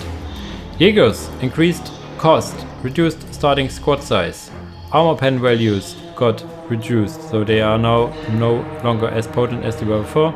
Capping speed reduced, build time increased, movement speed reduced, morale decreased. Watchmaster, charge ability from tier 1 to tier 2, increased cooldown of charge from 12 to 30. From 12 to 30. Big nerf to Jaegers, because like Jaeger spam was like the thing you did with Death Corps Krieg. They are now no longer as strong as they were before. Soldiers morale also reduced. Marchmaster charge ability from tier 1 to tier 2, similar to Jaegers, cooldown increased. Death Riders now benefit from the HP upgrades. Death Riders had a very hard life in 6.9 because they died so easily. This should help now. And now also a big thing with the heavy weapons. The heavy weapons are a unit that is really strong, is still very strong. It's also now a little cheaper to get, but the build time is longer. The space you take in transport is now from 1 to 2, so you cannot get 2 heavy weapon platoons in one Chimera. Increased reinforcement cost by quite a bit for each of the units. The heavy bolter guy, the autocannon guy and less cannon guy are now increased cost, and they take longer to build. So you have now, you pay more for what you get and have to wait longer. So they are still very strong, but they are more expensive and take longer to get. The mortar platoon, basically the similar thing. The reinforcement cost was only 40 requisition, which is now adjusted, and the space you take on transport also got, how should I say, normalized or increased. So they all heavy weapon squads now have a transport space of 2 instead of 1. The Imperial Guard singular dude still only takes up 1.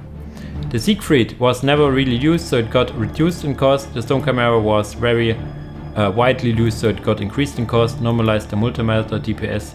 Increased pop cost from 1 to 2, but increased the limit from 3 to 6. So they now have the new standard pop cost and limits of all Chimeras around the map.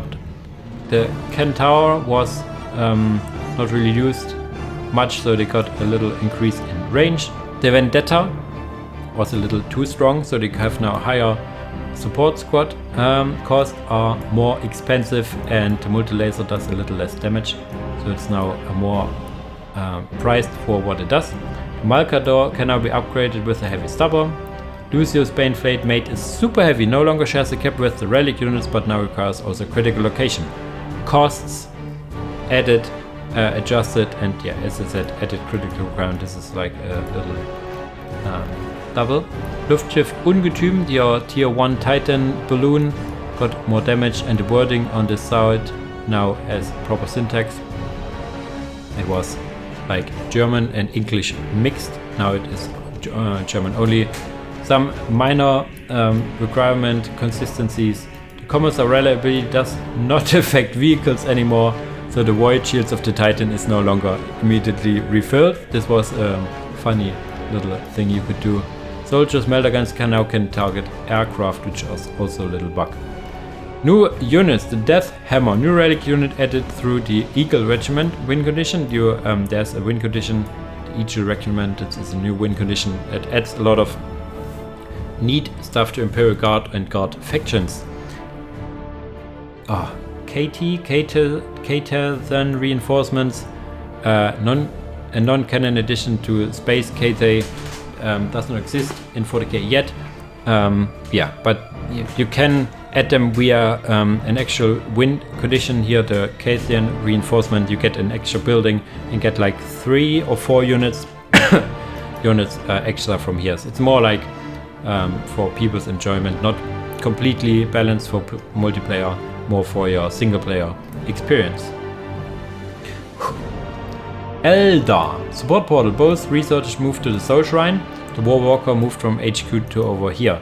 So basically, to make space in the support portal, the researchers got moved to the Soul Shrine, which is over all your general research building, so more researches over there makes sense. War Walker here also makes sense. The Phoenix Lord Morgan Ra got reduced in health, reduced damage of his weapon, and the armor was reduced. It had like higher armor. Morn Song. Not sure.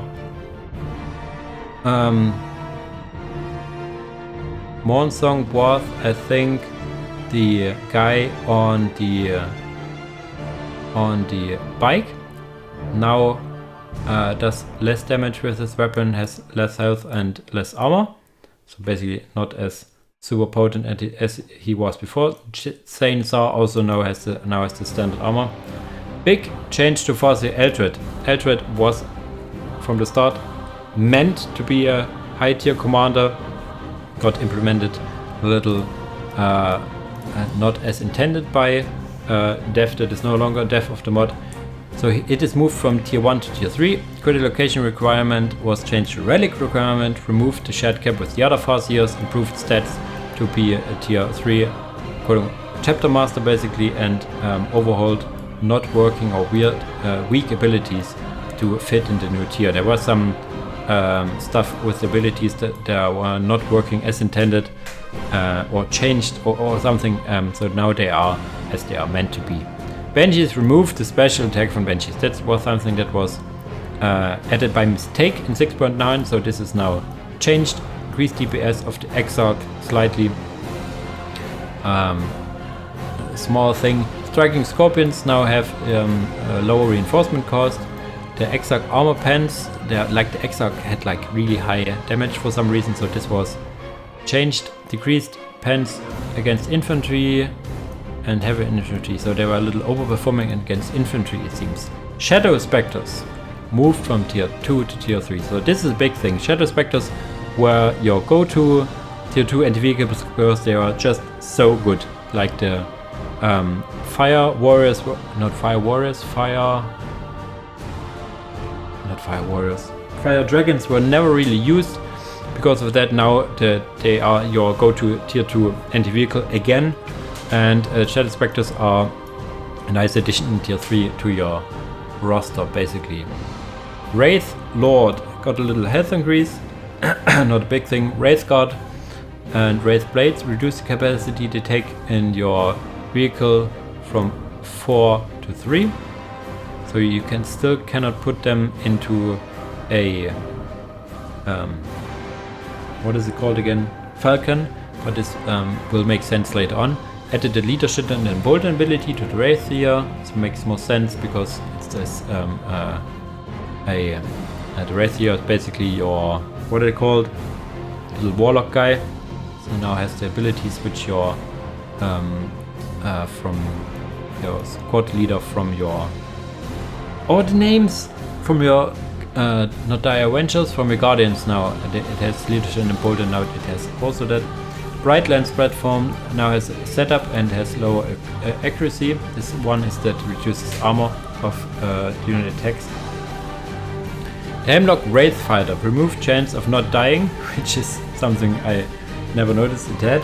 Remove chance to compensate all ignoring damage, reduced armor, and no longer requires missiles and research. So it's basically you can get it in tier 3 without an extra research, but it has now these stuff removed.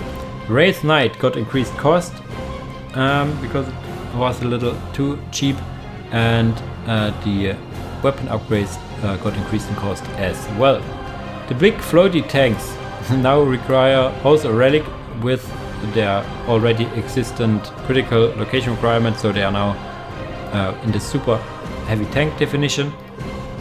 Storm Serpent can now transport stuff, so capacity of 6. And you remember the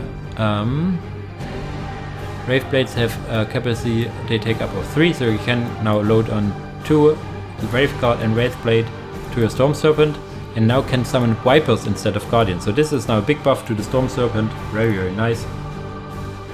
Revenant Titan reduced in HP because it can jump and is really fast. Holo Field upgrade now properly affect Wraith Blades, Wraith Guards, Bikes and Commander Bikes, which it was not available before. War Walkers, 2 are now granted as a tier 3 survival enforcement each time. Okay, interesting. Eldar Firestorm is now granted in survival. Okay.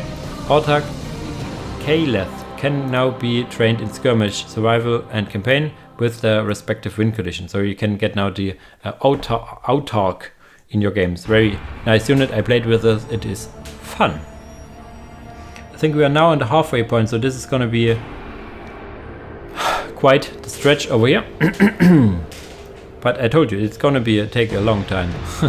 I will make like a chapter so you can jump. But okay, continue reading. Emperor's Threat. Starting resources normalized from 900, 200 power to your standard 1100. Banner Bearer now have high infantry high to make them more in line with your normal standard bearer stuff.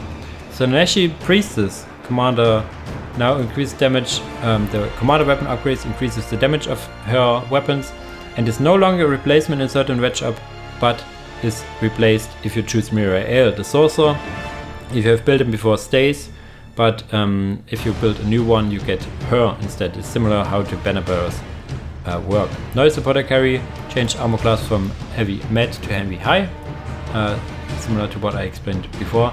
The Mirael added a setup time to a sniper, which makes sense. Fulcrum now a critical location in addition to its already requiring relic, so it's now a real Primarch, no longer it's a shared limit with other relics. And the pop cost got changed from infantry and vehicle to just 5 infantry. Noise Marines reduced the power cost of the higher harmonics from 50 to 30, and damage against vehicles increased by quite a lot. So the higher harmonics are now actually a proper anti-vehicle and anti-aircraft ability, which was issue Emperor's Surgeon had in tier 2. Warp Talents, speaking of issues, increased reinforcement cost, moved squad leader to tier 3 because it was a really good. It is a really good squad leader, so it is good that it is locked behind tier 3. Model HP reduced damage against all buildings by med and high, so they are still good against listening posts, generators and stuff like that, turrets, but not so good against production buildings and HQs. Lesser Demon Nets had a limit of 2 that got removed. Primaris Noise Suppressor changed armor class from high to med because all Primaris have heavy infantry med, to make it like more standardized here. Noise Suppressors are no longer a unit Easter egg, they are always available. Havoc Marines moved less cannons to tier 4, so it was no longer interferes with other anti-vehicle weapons. Noise Murad Kill Team excluded from the shared squad cap with Terminators and Chosen. There was this,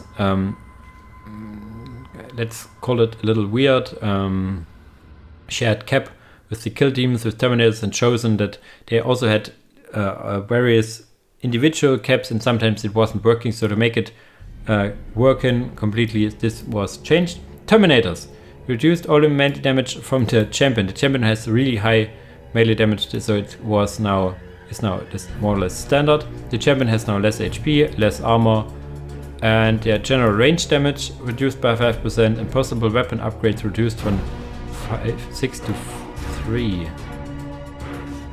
Yes, so they are a little nerf, especially for the Terminator, which now you can challenge them in melee basically, before you couldn't. Jetbike's armor class increased because they had a very low armor class, so they do not die anymore. The Nun Squad, the special Nun Squad you were getting when you're fighting Sisters of Battle or Witch Hunters, which is still not balanced for any PvP case, is now locked behind the victory condition instead of being available in these matchups. Flaming Mercs got removed because you now have Grey Spectres in Renegade Guard, so they are basically got their promotion. They are now a regular unit in Renegade Guard and got removed here. Sonic Hellhammer got adjusted damage because there were some inconsistencies with the damage, similar to the Hellblade, which was a little low on the damage, which is now being adjusted. Rhinos and Razorbacks had very low armor class now have the standard Met armor class. House Claw Razorback, the bolter was nerfed and the assault cannon was buffed, basically to make it the weapons feel as they should feel. So the heavy bolter was a little too high and the assault cannon was too low. So basically before you would never go for the assault cannon because the damage of it is not as high as you would want it to be. The Dreadnought, the Demonette Dreadnought is no longer Easter egg but general available if you go for Mirai L. The Vindicator got increased price and reduced limits because yeah, you could go 3 for very cheap, now you get only 2 for higher cost. The Thunderhawk, similar to what we heard for Thunderhawks before, can no longer auto heal when landed but is now repairable. Your Titan class units, the Subjugator and the Knight and the Questor, now have increased cost because you do not have a tier 1 Titan research, something we have seen before. To compensate for their not having an extra research, they are now more expensive. Unholy Sight is now no longer in the armory but in the barracks and is tier 1. So you now have actually detection in tier 1 now. More noise is from the barracks to the armory, so basically the more noise is switched with the Unholy Sight. Grenade got increased cost because it's very strong on the warp talents, so there's indirect nerf to the warp talents. Combat trucks duration reduced in time, also a nerf to warp talents, but in general to the units. Jet Bike Sisters, due to an oversight, did not have combat trucks. Okay, it now has general optimization in the art as it should now run more smoothly. This is a hint to the high RAM usage of Emperor's Children, which got optimized a bit now. So it was more optimized, so it should now take less RAM and should move work, or should I say, work better. Flaming Mercs was said earlier, this is like a double post over here, replaced by Clay Spectres. New units, a new and proper noise defiler model replaces the Sonic Breath Scorpion placeholder, retains the same role. The Salaneshi Cult Priest is now able by default, also something we had earlier here. Available on the Lucius branch, Noise Marine Primaris Presses are now basically available on default, not requiring a special conditions. We had it before. The Lord Commander Eidolon now replaces the regular Salaneshi Lord if you have the hero win condition. Female Zonal list no longer requires an AC enemy to be spawned. Instead, there's a rare chance in summon. Okay, so this is basically also now available all the time. Sonic Whirlwind is now available as an artillery option for the Sisterhood branch by default. Limited one on the field, so it was, I think, a survival only thing is now enabled.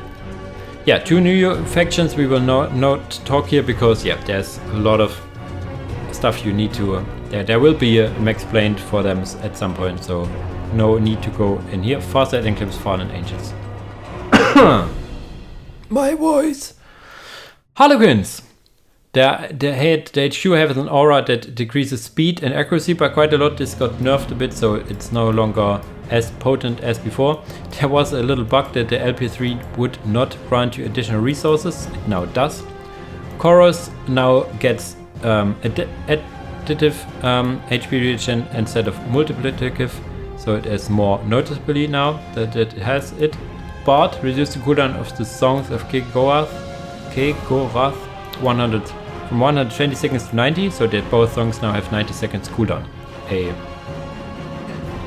buff basically. Sentry Whalewalker removed, relic requirement included from relic shard cap, so it's just a commander now. Mimes, the mime leader has now detection, so you have now tier 1 detection on Harlequins. Reduced build time on all squads which use it. This is something got missed here. The Harlequin quiz reduced build time. Tropes, grenade rework. They had like a chance to do this, a chance to do this. Now they have a disabled blind chance from the grenades and made them removed disabled and blind chance and made them 100 chance to reduce speed and increase melee damage taken. So this is what they do now without a die roll of the dice. Trope Scanner ausgeht. Decap. Reduce build time of the Harlequin Kiss. Death Jester's Shrieker Shot. The special quote-unquote grenade of the Death Jesters now require a full squad of 3 Death Jesters, so you cannot spam like these one unit Death Jesters squads and spam the Shrieker shots. They can also now decap. Basically all infantry of the Harlequins can now decap. Shadow Dancers can now decap. Harlequin Kiss is now built more faster. Jet bikes now can also jump 1, remove the health regeneration and reduce the HP, so they are no longer as effective in tier 1 as before. Venom removed the limit of 3, Wraith Walker removed the limit of 3 because it was too limiting. Change armor class from vehicle high to vehicle met in oversight. Spirit Walker Decoy armor reduced to 90, so this is the Spirit Walker Century Whale Walker summon, so it has now lower armor class. It doesn't deal actual damage, but whereas very tanky and disruptive, now is a little less tanky. New units. Ghost Warrior, Execution and Assassins, like little Wraith constructs. White Seers, really nice, is basically like your Seer Council squad. Void Weaver, a Harlequin variant of the Viper jet bike with a Haywire cannon, very nice support vehicle. Vampire Raider is a gunship transport, tier 4. Scat Touch Wraith Knight is famous Wraith Knight, which can teleport, is your tier 1 Titan, actually. Okay, that's Harlequins. Now Imperial Fists. The siege control now gets you your standard income of plus 20 instead of plus 25. Listening Post reduce the damage of the last cannons against infantry commander by quite a bit. Changed costs. You see here, it's not a nerf overall, but they now cost 50 power throughout the board instead of increasing the power cost later on. So basically, your first upgrades are now more expensive, but your later upgrades are more cheap. So they are the same costs overall, but your tier 1 and tier 2 overflow money is now a little lower. Because, yeah, the Imperial Fists were a joke to be the capitalists of Unification because they get so much money early on. This is now still the case that they have a better economy early on, but a little nerfed in that. Heavy Bolter Turret is now more expensive and upgrade also because it's just such a good turret. The Aegis Wall has a cover, or let's say defensive aura, which radius got increased, but also the power cost got increased, so you cannot get it as cheaply. Thermoplasm Generator reduced base income from plus 40 to plus 20, reduced price to also how should I say, to reflect that. Remember that you can also fortify your Thermoplasm Generators 5 times, so you can get up to plus 70 with it with some costs. So it still gives you a lot of power, but you have to pay for it more and more, similar to your normal power generator. General upgrade to fortify. Your regular fortify stuff, which is not your listening posts or your generators, has now significantly reduced cost in rack and power to make you a bigger incentive to actually fortify your buildings for the extra health. It has like 10% health per 10 or 20%. I think it's 10. Not completely sure, per level. So it's now a lot cheaper to get early on. So it's now a bigger incentive to, for example, to fortify your turrets to make it more durable. Tech Marine, very strong Tech Marine of the Imperial Fist got nerfed in that it's now more expensive, it takes longer to build, and reduced the special attack damage it has in melee by quite a bit. The Librarian has a really big ability which does a lot of damage, got nerfed. Sister Hospitaller armor class changed from heavy high to heavy met. So this, the Hospitallers are a little not as tanky. The officers that can be built by the chaplain got cost increase to reflect their effectiveness. Rogal Dawn now requires a critical location but no longer shares a cap with relic units, so this is your standard stuff done to all Primarchs. Siege Marines changed armor type from high to heavy med. So they basically had Terminator armor, so now they have heavy armor. Normally they get the high armor if they go tier 4. With the research, it's similar to how your Tech Marines also get higher health in tier 4, so these are now benefiting from it as well. Normalized the pen and stuff from the Flamers because it was very high in the damage. Increased cover radius by 25%, similar to how these Aegis walls. So they are now, this is a buff, this is all nerfs. So they are more a support unit now instead of your standard unit you want to have multiple of instead of a Space Marine squad. Space Marine squad increased cost of the tank counter ability from 80 power to 90 power, increased defense of their starting boulders, normalized, increased fire of the move accuracy. So basically there was some accuracy and damage inconsistencies that are now being adjusted. Assault Marines have less health and reduced the health bonus from Bionics by a bit, so they are no longer as super tanky as they were before. Devastators reduced cost of the heavy bolter upgrade. Las cannons and plasma cannons ranged, normalized, added knockback to the plasma cannons which was missing, and reduced the production time of heavy bolters by a bit. Centurions ranged had too much damage of default weapon, so it was actually higher than the upgraded weapons, something like that, so they have now less damage. Terminators added knockback to the plasma cannons, and assault cannon got buffed, so the Terminators, normally people would only go to Centurions, now the Terminators are a better alternative. The Thunderfire cannons got completely changed. They are now no longer have one hit thingy, they have now an artillery projector which does also not always hit the target, and are more now a support role instead of being your little one man, one TFC army. So they cannot kill units or squads on their own. They are more like a disruption and AoE damage support, which makes more sense what they are meant to be.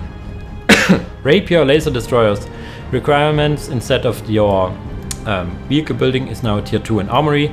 So you basically have something different now. You can get them without having your vehicle building, which if you get a vehicle building you would get vehicles from there and not from your HQ, so you now have an incentive. The pop requirement changed from 1 infantry and 1 vehicle to only 1 vehicle, reduced health a bit, so it got reworked to make it more easier to get instead of, so if you go for your vehicle building you get vehicles from over there and not your rapier laser destroyer. So change over here. Rhino raised limit from 3 to 4 to be in line with the Rhino around the mod. Razorback reduced damage of the las cannons to infantry, so they are no longer as potent against infantry as before. The Dread Knight had a pop cost of 1 infantry and 3 vehicle, now has 3 vehicle, no infantry, to make it the same as other Dreadnoughts. Predator knockback of the plasma cannons got reduced because it could knock back like really big units as well. The Vindicator cost changed, basically increased. Health increased as well, moved to tier 3. It was available in tier 4, I think. Is now more anti-vehicle.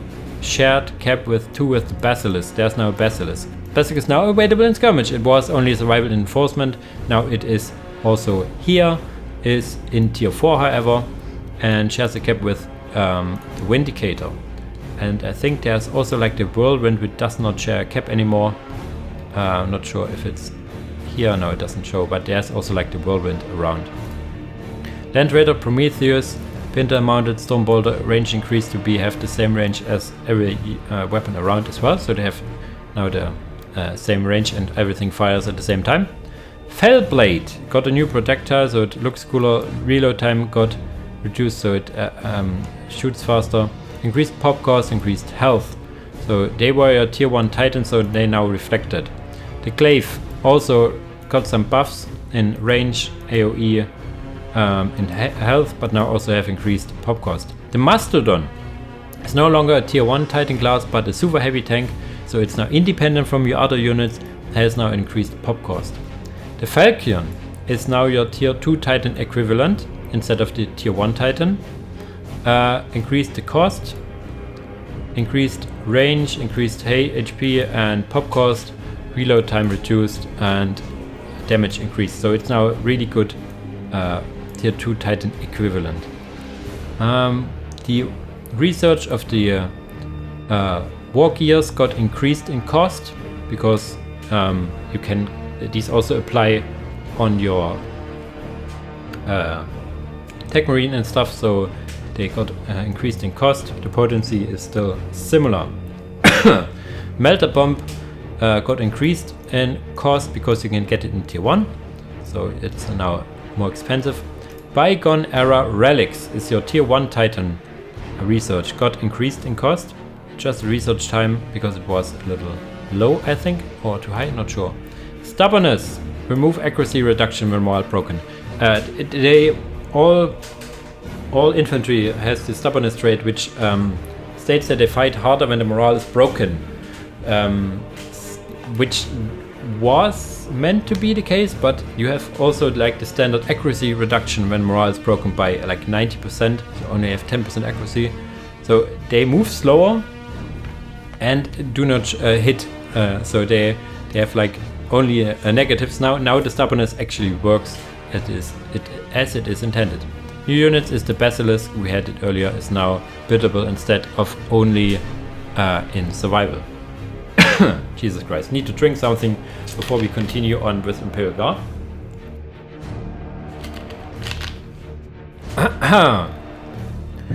Infantry command increased infantry pop, it provides from 6 to 7.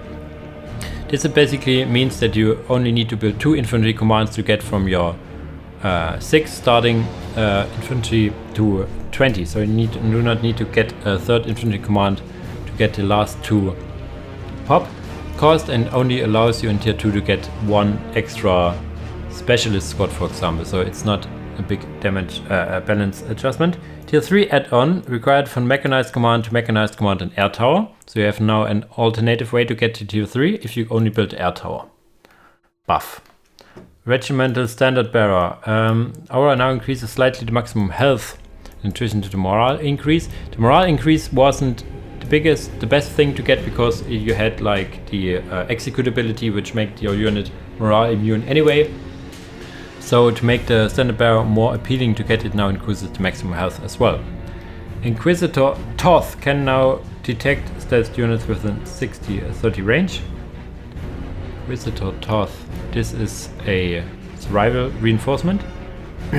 Guardsman, heavy stubber now limited to 2. Increased range of the heavy stubber to be in line with other ones, and the long last rifles now correctly receive the damage from the weapon specialization. The heavy stubber have a slow effect, and if you get too many heavy stubbers, the slow effect is too potent. So this is how they are now balanced in a way to make up for it. They have now longer range, and the sniper rifles are a bit better. Specialist's grenade is now tier 3 because it was too strong, because the specialists basically have the same as the Kasachin grenade, which Kasachin are tier 3, so the grenade from the specialists is tier 3 now as well. Kasachin plasma, normally Kasachin you would not get the special weapons because they are too weak. Now you see here it got adjusted, the plasma gun range got increased, the damage got basically more or less halved, but the reload time got halved as well, so they have now more or less the same damage. AP versus buildings now the same as guardsman weapon, accuracy increased, firearm on the move unchanged. So a buff to the plasma gun, which was normally a little low on the damage department. Grenade launcher, also buff here, more AoE, lower setup time, higher range, damage increase, and EP, and anti armor penetration against vehicles increase. So now you can actually get special weapons of the Kasachin and you will not lose out. And here comes now a big part. The Chimera. We all know the Dawn of Chimeras for Imperial Guard. They now cost 2 squad cap instead of 1. Increased accuracy of the multi-laser and damage got reduced. Reduced pen of the whole-minded heavy bolter as well. So they now hit not as hard and cost more pop. They are still a very good vehicle, but yeah, you can, if you spam them out, you will not have as potent of a only Chimera army as you had before. The poor Sentinel was not built a lot, so it got changed now. The power cost got reduced, and the cost of the upgrades got reduced as well. The range of the autocannon got increased, the range of the multi-melter got decreased a bit. Multi-melter no longer requires a tactical control, less cannon upgrade, reduced in cost. In general, the upgrades cost less, and if you look at the multi-melter, which you can now get also without a tactical control, you can get an anti-vehicle sentinel now in tier 2 without tactical control, with a similar cost than it was before with just the sentinel. This is meant to get the sentinel in the same role it had in vanilla, because its multi-laser got reworked not to be like less cannon or something. It's now actually multi-laser as sentinels have. You now can get the multi-melter for relatively cheap cost to have your anti-vehicle sentinel still. So this is the reasoning behind it. Hellhound, the melter of the Devil Dog melter has now 100% accuracy. AP value got increased of the melter as well. Increased range of the Inferno cannon by a bit, because it sometimes was weird to fire, so it now fires more reliably. Valkyrie Assault Carrier, increased limit from 2 to 3. What? They were so good before. Reduced suppression, removed suppression, and adjusted damage pens. I think it had the wrong weapon, the too strong weapon, which got now changed, but now you can get 3. The Marauder, something you would normally not see a lot, has now a limit of 3 and reduced pop cost. Bomb AoE increased, bomb damage increased, and crack bomb damage increased. A general buff for the Marauder, which was not seen a lot at all. The Vulture reduced all autocannon damage, reduced missile damage, set movement speed to a little lower. Vulture nerfed. Big nerf to the Vendetta heavy gunship because it still is very strong.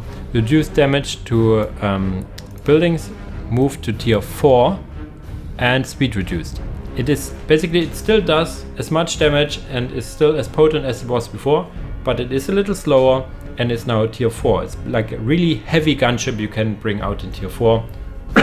Still shares a cap with the Vulture, so if you get all the Vultures in tier 3, you will not be able to get Vendettas in tier 4.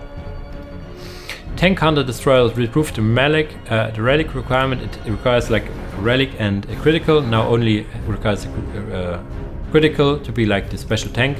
Heavy Stubber is now, you can get now the Thrantor and the Heavy Stubber.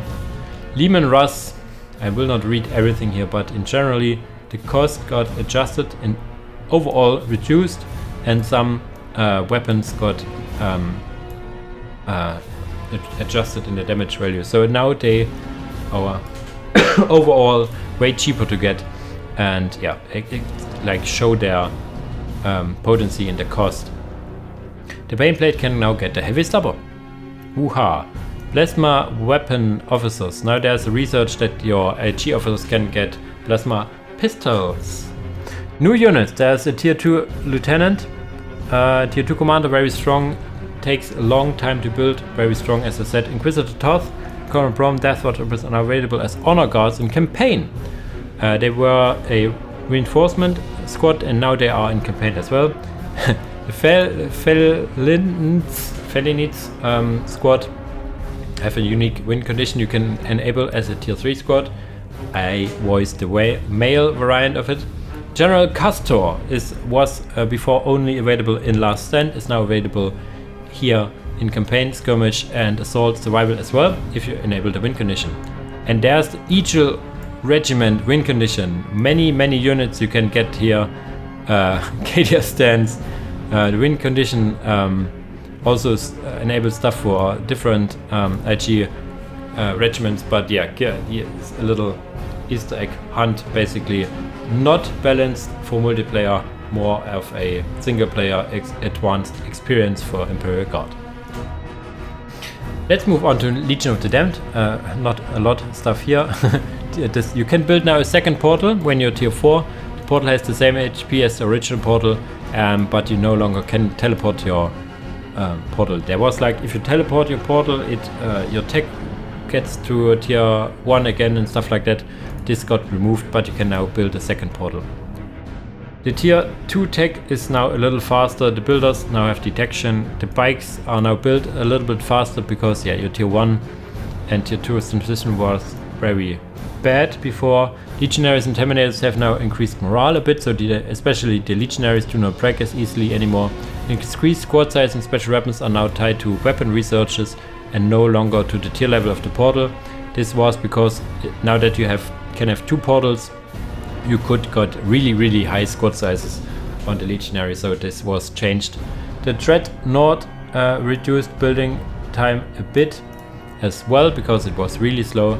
The Predator now upgrades for the less cannons on the side now requires the second heavy weapon research, so it takes now a time from the Predator to build, and if you get the research at the same time, the Predator no longer basically can get the less cannons right away, so you have a little time in between.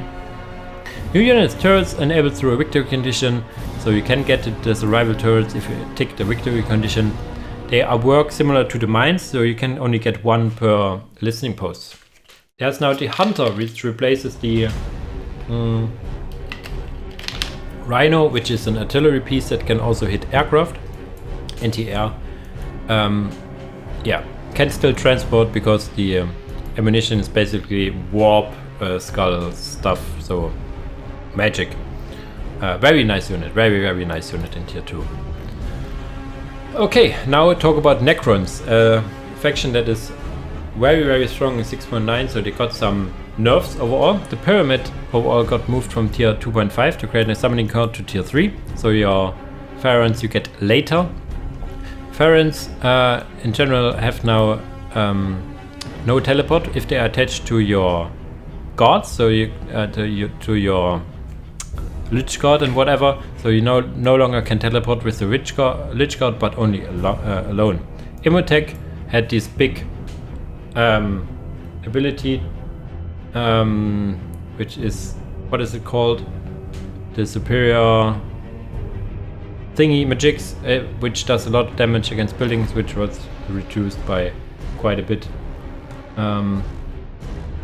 The warriors, we have to change the requirement of the Ghost Flayers to be the Greater Summoning Core instead of the normal Summoning Core, so it's a tier later, but the cost got reduced. So yeah, they are now a little cheaper, but later in the tech tree. Immortals reduced damage against infantry of the Tesla Carbine, increased cost of the Tesla Carbine, because it was very strong, or is still very strong, now it costs more and is a little less effective against infantry. Death Marks. Increased cost and increased reinforcement cost. Also a big nerf to them because they are still very cheap to get. Canoptic Scarabs changed armor class from infantry to vehicle low, so they are now have vehicle armor, which is a buff to them. Destroyer variants, tomb blades, and all the jumps are now limited to 1, so you can jump in and jump out. You have to think about it more. The tomb blade got increased cost, reduced HP, increased vehicle pop from 2 to 3, which is the same as all your destroyer variants, reduced range of the weapon as well.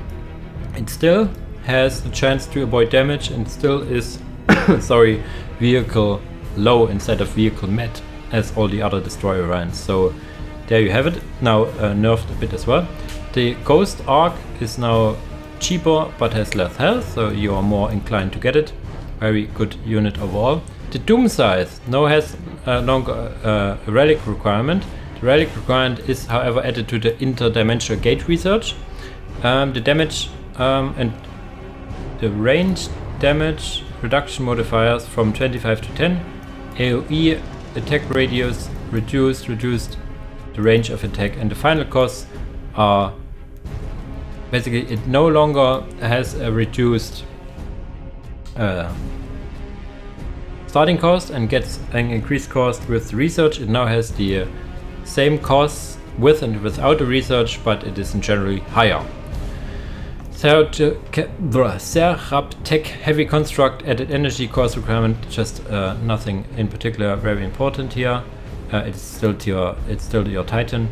The Catan shard summons no longer require a relic to be in line with the Necron lore transformations. You need a research for the Necron lore transformations. The Catan shards are more or less meant to be the same, so they no longer require a relic. New units are Scorp Pack Destroyers, a tier 3, very nice unit, and the new mini mode dedicated to Trazen. You can activate Trazen Pokeballs. There are 1 Pokeballs, and if you activate it, he gets a random unit out of a lot of different possibilities. Yeah, really fun to have it enabled, I have to say. Not really balanced, of course, again, for multiplayer. So nothing you really want to have in multiplayer. Night Lords, new faction, not gonna talk a lot here. Orks. Orks. The stick bombers can now throw the grenades as a default weapon, so they're no longer an ability, but the weapon they showed. The damage overall adjusted to it, and the squad size reduced by 1, so they not shoot have so many stick bombs basically, and the squad code increased the cost for the models by a bit here as well to reflect their general effectiveness. Death Copters, these are your air squadron. Removed maximum squad size, removed overall volume because they're really loud. Initial cost reduced, reinforcement cost reduced as well. Increased damage to buildings a bit because they had like no damage to buildings, and a limit from 2 to 4. You can get now more, but they are lower on squad size, which also means they are tend to not get stuck as easily as before. The Dagger Jet, a very problematic unit in 6.9, has now lower damage, lower health, and damage reduced against vehicle low. Removed damage reduction. It had like 30% range damage reduction, which got now yeeted and has now a little lower range. So this is now way more in the realms of balance as before. Death Threat had vehicle high. As an oversight, it should have vehicle med as all dreadnoughts. So the Death Threat is like a Orky dreadnought. So this is what it is, not a killer can. The killer can has vehicle high, but the Death Threat does not. Battle Fortress has now a critical to make it a super heavy tank. And there's a new unit, the Flacker Truck. It's enabled in skirmish, requires tier 3. It was before a survival reinforcement, so you could get it before. From there, it now has less HP, less damage, and the custom Zap gun is now tier 4 to make it balanced for skirmish and overall. 3 new factions here: Praetorian Guard, Raven Guard. Ooh, there you go. Toby McGuire would be proud. Renegade Guard, we all know about that from the trailers and stuff. Really nice faction. Check it out if you have the time, if you have downloaded it. Very nice faction here. Okay, more changes. Let's talk about Salamanders. The Tech Marine Flamer and Melter Gun is better now. Force Commander adjusted damage of a starting melee weapon, so he now actually does some damage. He was before very low in the damage side. Librarian ability reworked. It still causes damage to the librarians, like he gets on fire, but does less damage to himself and more damage to enemies. He also has a small buff in HP and HP regeneration, so you can actually use it longer and get more easily to health again to use this ability. The Chaplain damage buff got halved. It has a big damage buff. It still is a big damage buff of its ability, but a little less so. Banabara, the same. The damage buff it has is now a little lower. Here's something interesting. Change overall speed of early tier commanders and infantry. The infantry in general is now faster, as so are the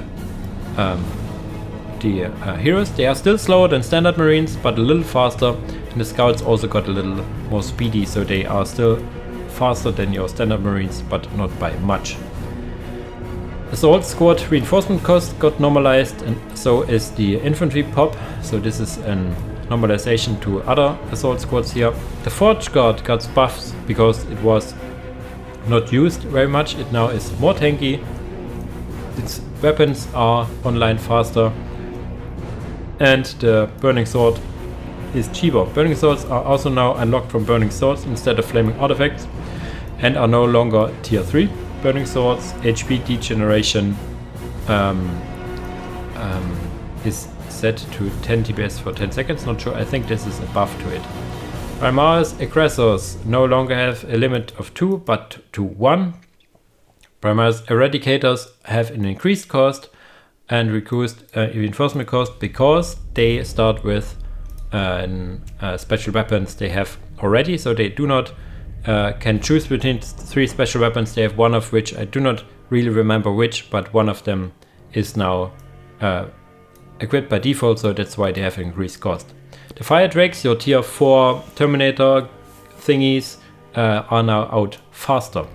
Thunderfire Cannon, as we had for Imperial Fist, is now reworked to be an artillery support unit instead of a vehicle army killing machine, so it's more of a support now. Rapier Armor Destroyer, change pop cost from nothing to 1 vehicle, cost increased. So you need to get a vehicle cap increase research before getting it in tier 2. Make it also similar to the Imperial Fist Armor Destroyer. Land Speeder got buffed. It was a little expensive for what it does. Now basically costs the same in support and normal costs. Multi-melter got increased in cost a bit, and the multi-melter upgrade is now tier 2 instead of tier 3. General buff to the land speeder, which we haven't seen a lot. Rhino reduced limit from 5 to 4, which is the standard. Razorback decreased DPS of the assault cannon upgrade against vehicles, buildings and aircraft, which it was not meant to do a lot, by 20%, and reduced HP as well from the Razorback. So general nerf to the Razorback, which we would see basically in every game with Salamanders, so it's now a little nerfed over here. Predator, the Magma pattern upgrade. This is basically your less cannon, your not less cannon, your melter upgrade is now tier 3, and Inferno pattern upgrade now is a little cheaper on requisition. Higher on requisition and less on power, increased range of the flamers as well.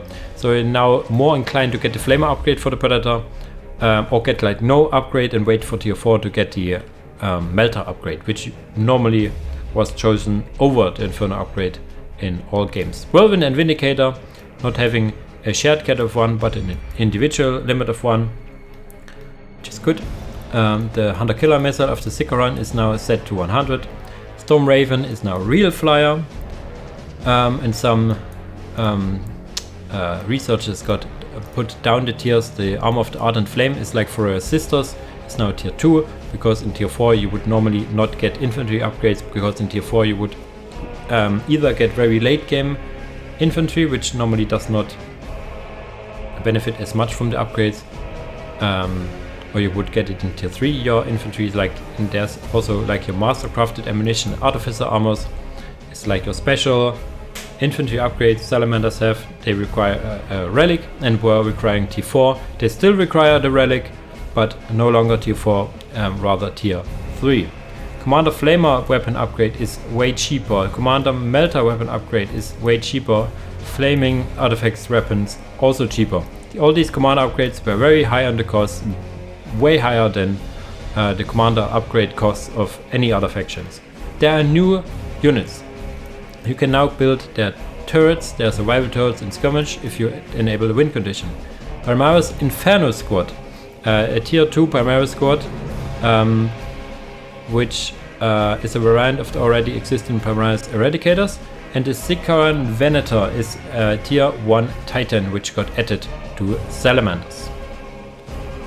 Moving from Salamanders to Space Marines. The Space Marines, the Xeril, the Death Guard, not Death Guard, what is it called?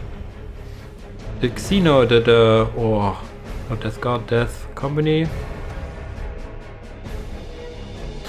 This special guy now gets also benefits from the commander upgrades. Is moved from tier 2 to tier 3, but his repair aura got buffed from 2 HP per second to 20 HP per second. So you can get it later now, this guy, but it really has an impact now. So really like this, he got basically a promotion you could think of. Gabriel Angelos no longer requires a critical, only a relic. Has now a teleport instead of a turnback and now benefits from plasma pistols. So generally adjustment / buff to him. These scouts now have access to a sergeant in tier 2. Benefits from the weapons research. So you can get now sergeants on your scouts. As like a lot of other Space Marine factions already could. The Soulstorm Marine can now upgrade it with the flamer weapons. Devastator's Heavy Bolter is now affected by the accuracy upgrades, something that was reported. Primaris increased the amount of special weapons they get from the heavy weapon upgrade. So this is more like quality of life changes, not much balance.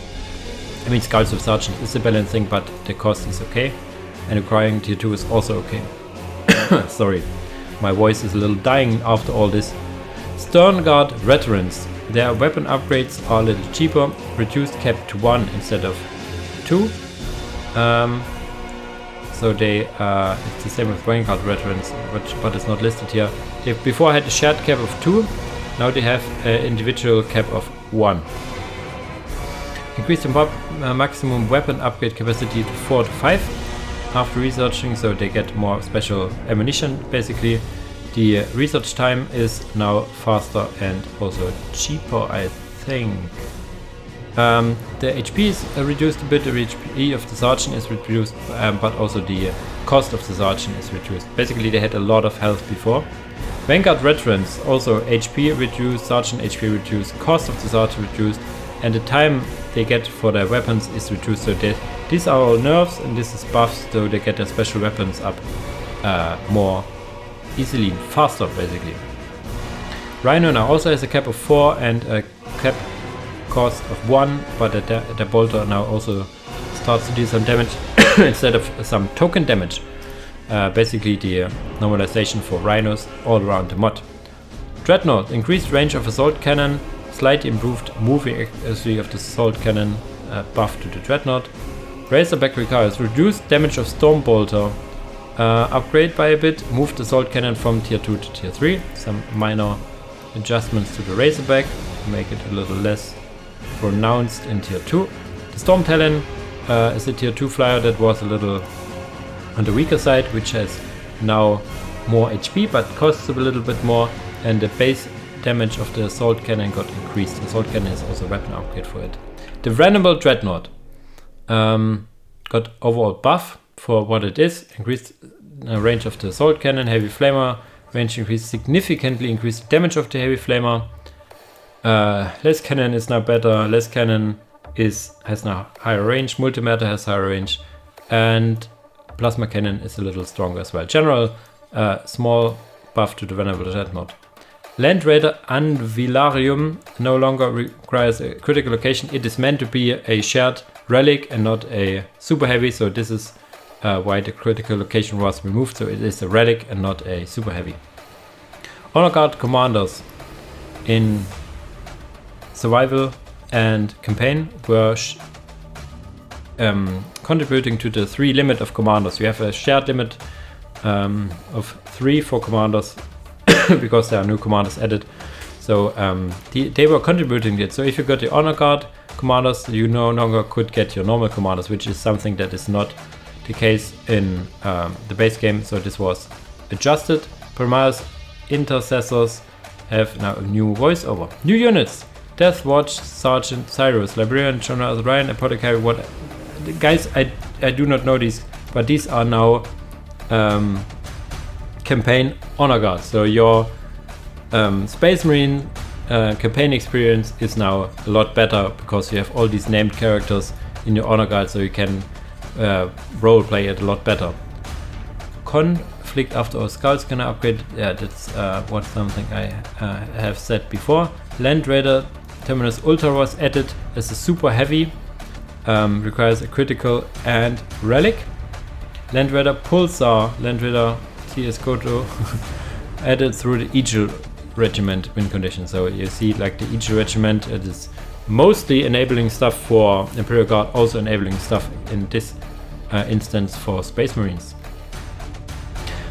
Okay, Sisters of Battle. The Pious Worn Commander has now more HP, is still requiring tier 3. I think Abyss Morven Val can now also be summoned without Hero Walker setting on, and is no longer one time only. So it's more like the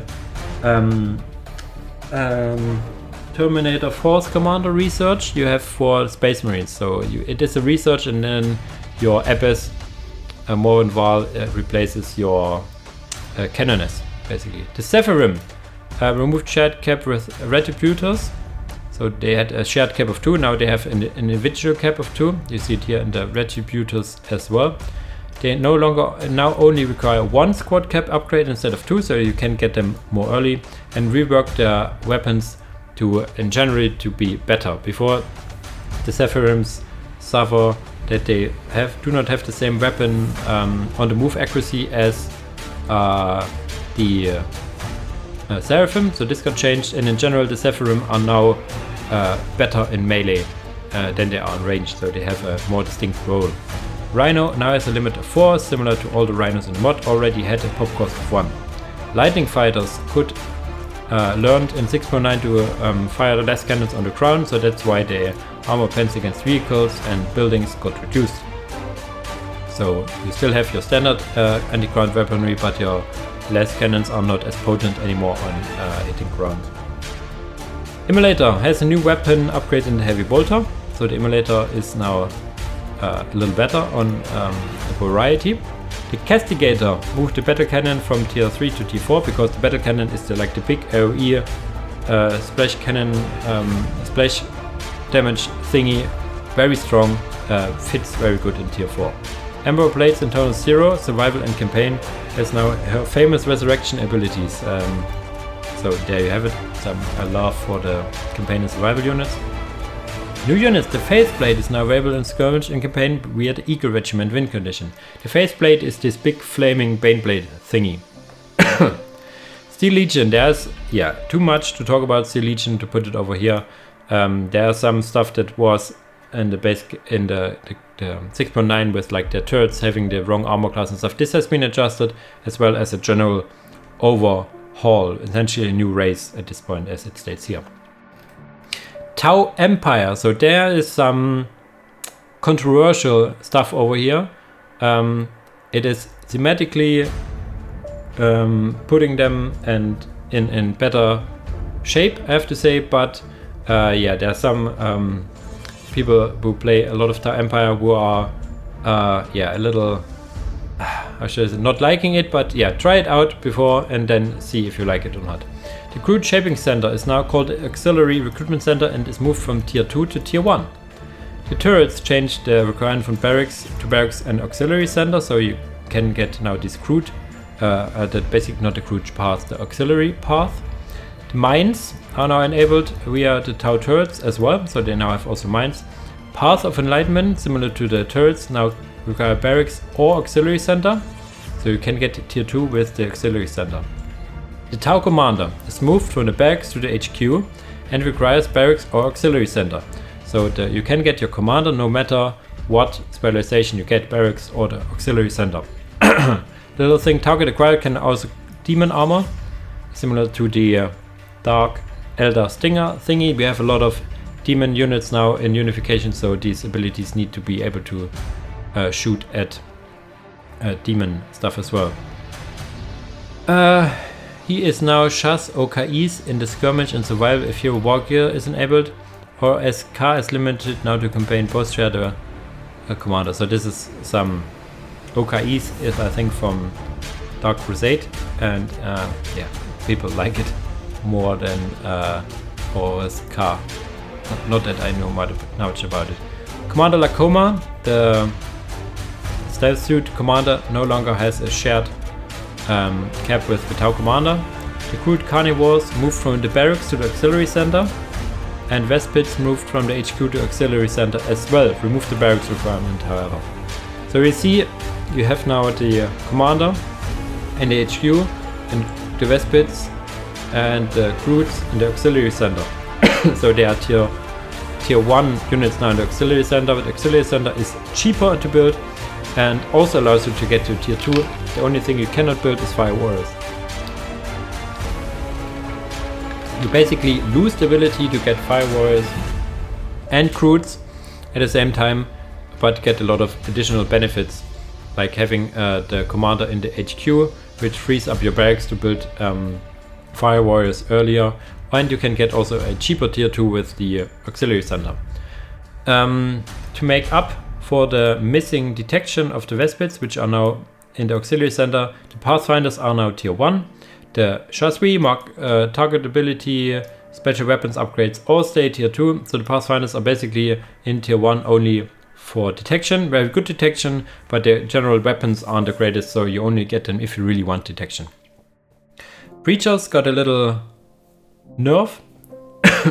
General, they cost now more power to build. The reinforcement gods got a little reduction and the overall damage got reduced because breachers were very potent. Now they are a little less potent. Broadside battlesuit. Increase the broadside health regeneration if you get improved metallurgy upgrade, which is your tier 3 Kauyon upgrade, so they get more health regeneration from it. So now they can heal faster in that sense. Sniper drone you could get from the sniper drone, from the drone commander, whatever he was called, now have vehicle low instead of infantry armor, making it more in line with other drones. Crisis battlesuit, reduced cost of the missile pods, reduced cost of the flamers, and increased the special weapon limit from 2 to 3. The damage of them were already reduced because you now can have, they are now squads and you can have multiple of them, but the price was not reduced, so that the price now fits more to the damage and you can get more on the squad. You can basically, the whole squad can get now missiles or flamers.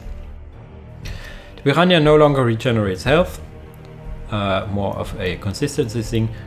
Commander Longstrike, it's a tier 3 commander for Mont Car. It's still dead, but the jump he has is now locked behind research. We will talk about the research in a second. The HP got reduced and the pop cost got increased, but he no longer shares a cap with the Tau commander. Hammercat, he has the twin-linked burst cannon upgrade, which has a really high suppression effect. So now has lower slow percentage and slow duration. The Tiger Shark, the big flyer thingy, now has also a relic requirement instead of only a critical, so it's now quote-unquote super heavy tank now. The Greater Norlock has now a general weapon buff to make it more feasible to get. And we have now a big part here with the big battlesuits. Big battlesuits overall are now vehicle high instead of infantry heavy high, have lower health but can be repaired. So this is a standard thing for all. And there's also some adjustments to their weapons, which I will not go through in detail. This was nothing I have tested, so the upgrades got adjusted. The there's overcharge. The power cost got reduced for it, but there's some cooldowns and stuff. Basically, the power cost was too high, but then the potency, now that it is free, got reduced. This is true for some.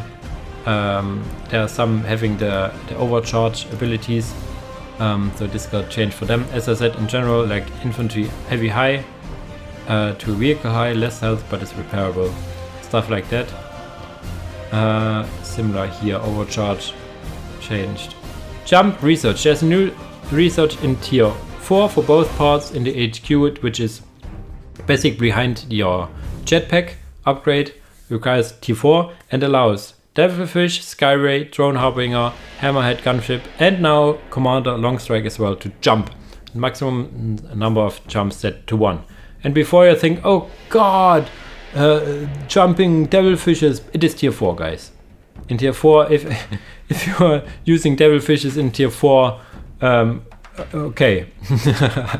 The big thing is now that Commander Longstrike no longer can jump by default, making him more vulnerable to attack. So in general, a nerf to Commander Longstrike, which is generally a very potent and very good commander in tier 3 for Montcalm. Got a new voice over the Dark Strider. I not really remember this, to be honest. Got a new voice over. Honor Guard. This is something. Honor Guard, Crisis Commander, Cold Star. New voice over. No longer using. Okay. New units. The Tetra Scout from campaign is now available in skirmish. Has increased cost because it's very strong. Commander Shadowsound is now trainable in tier 4, it says. I'm not sure if it's tier 4 or tier 3. Has a shared cap with the Tau Commander, however. So you can only use the Tau Commander or Shadowsun. Anchor Proc is the de facto leader of all crew available in Carrion Path. Tier 3 Commander, very strong. Hazard Suits in tier 4 for Montcar in the barracks.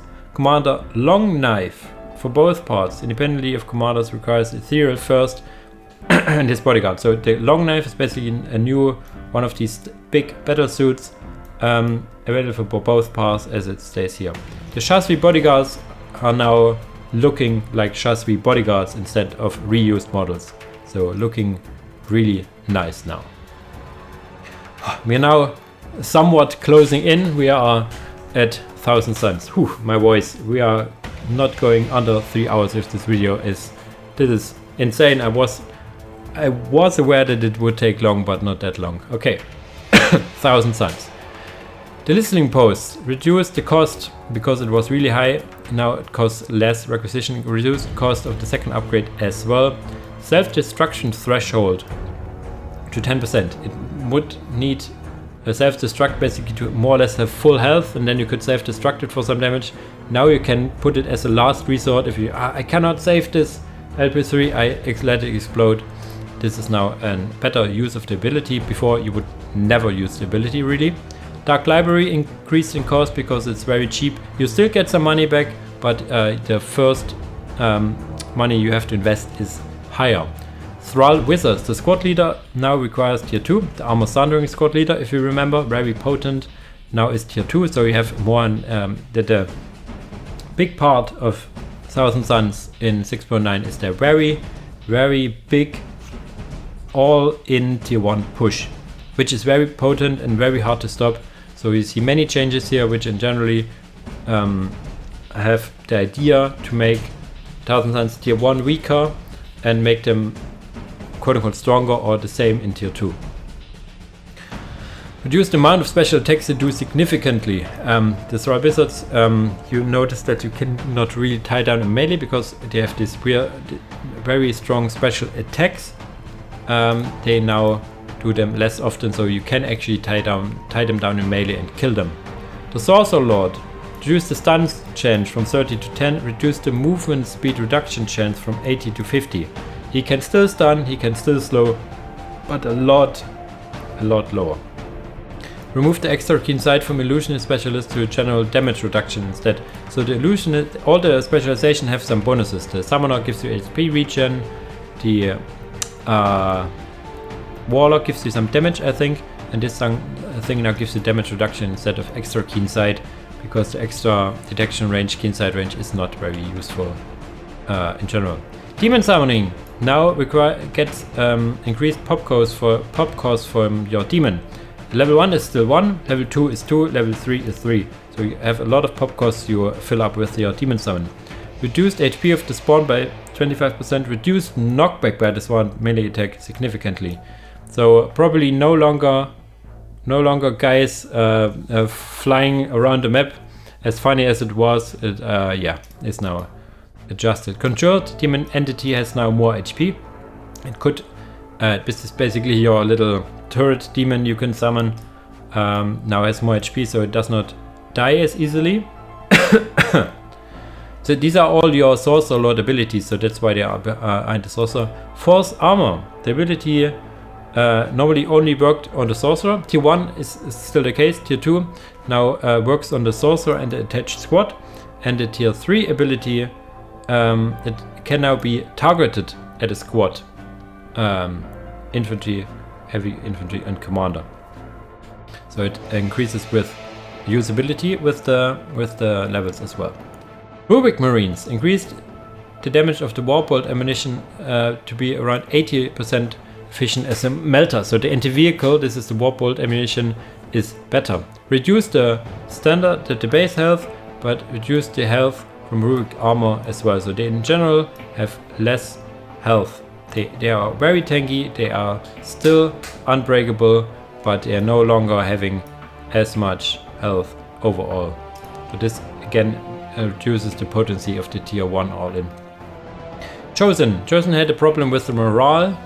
I think that this is an attempt to fix it. They have higher morale regen, they in general, and yeah, I think this is the morale thingy. And in 6.9 there were also already stuff done for the chosen morale. This is now another buff to them. Increase their morale damage, increase the health of them, reduce the benefit from sorcerer once.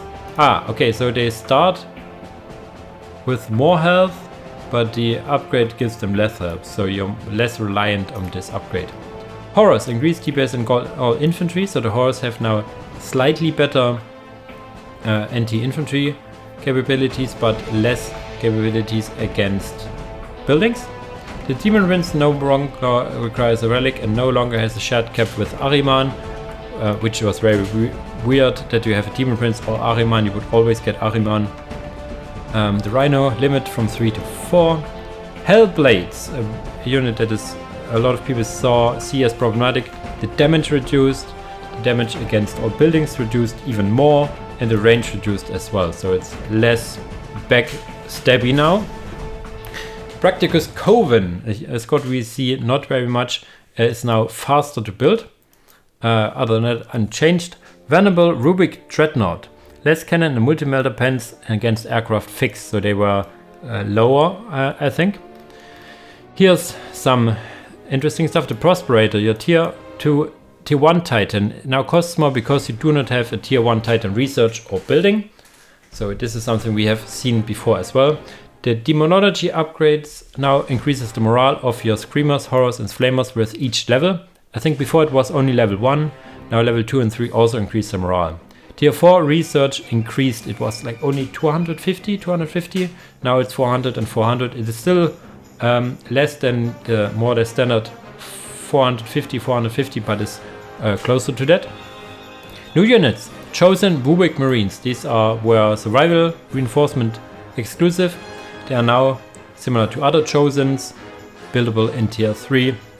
Very cool unit. The Burned Chariot of Siege, which was also added to Chaos Demons, is now also available for the Thousand Suns. Siege Heralds is now replaced with the Blue Scribes. Each Scribes have access to different random abilities. So check this one out if you can. Very nice gameplay mechanic over here. Check it out. I cannot tell you much about it, it's just nice. The Silver Tower is your tier 2 Titan now as well. Very expensive as you do not have a tier 2 Titan research, but very nice unit overall. So Thousand Suns also now have a tier 2 Titans. A tier 2 Titan. Almost there. Tyranids. The influence, your HQ now also provide influence, which is a buff. The listening post's influence is reduced from 1.5 to 1.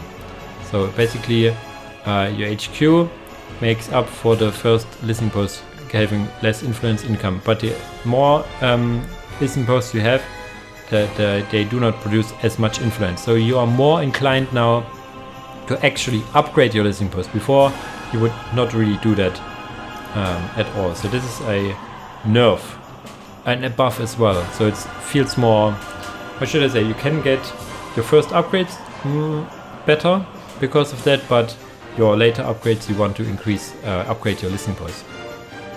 Your HQ only produces 5 requisition.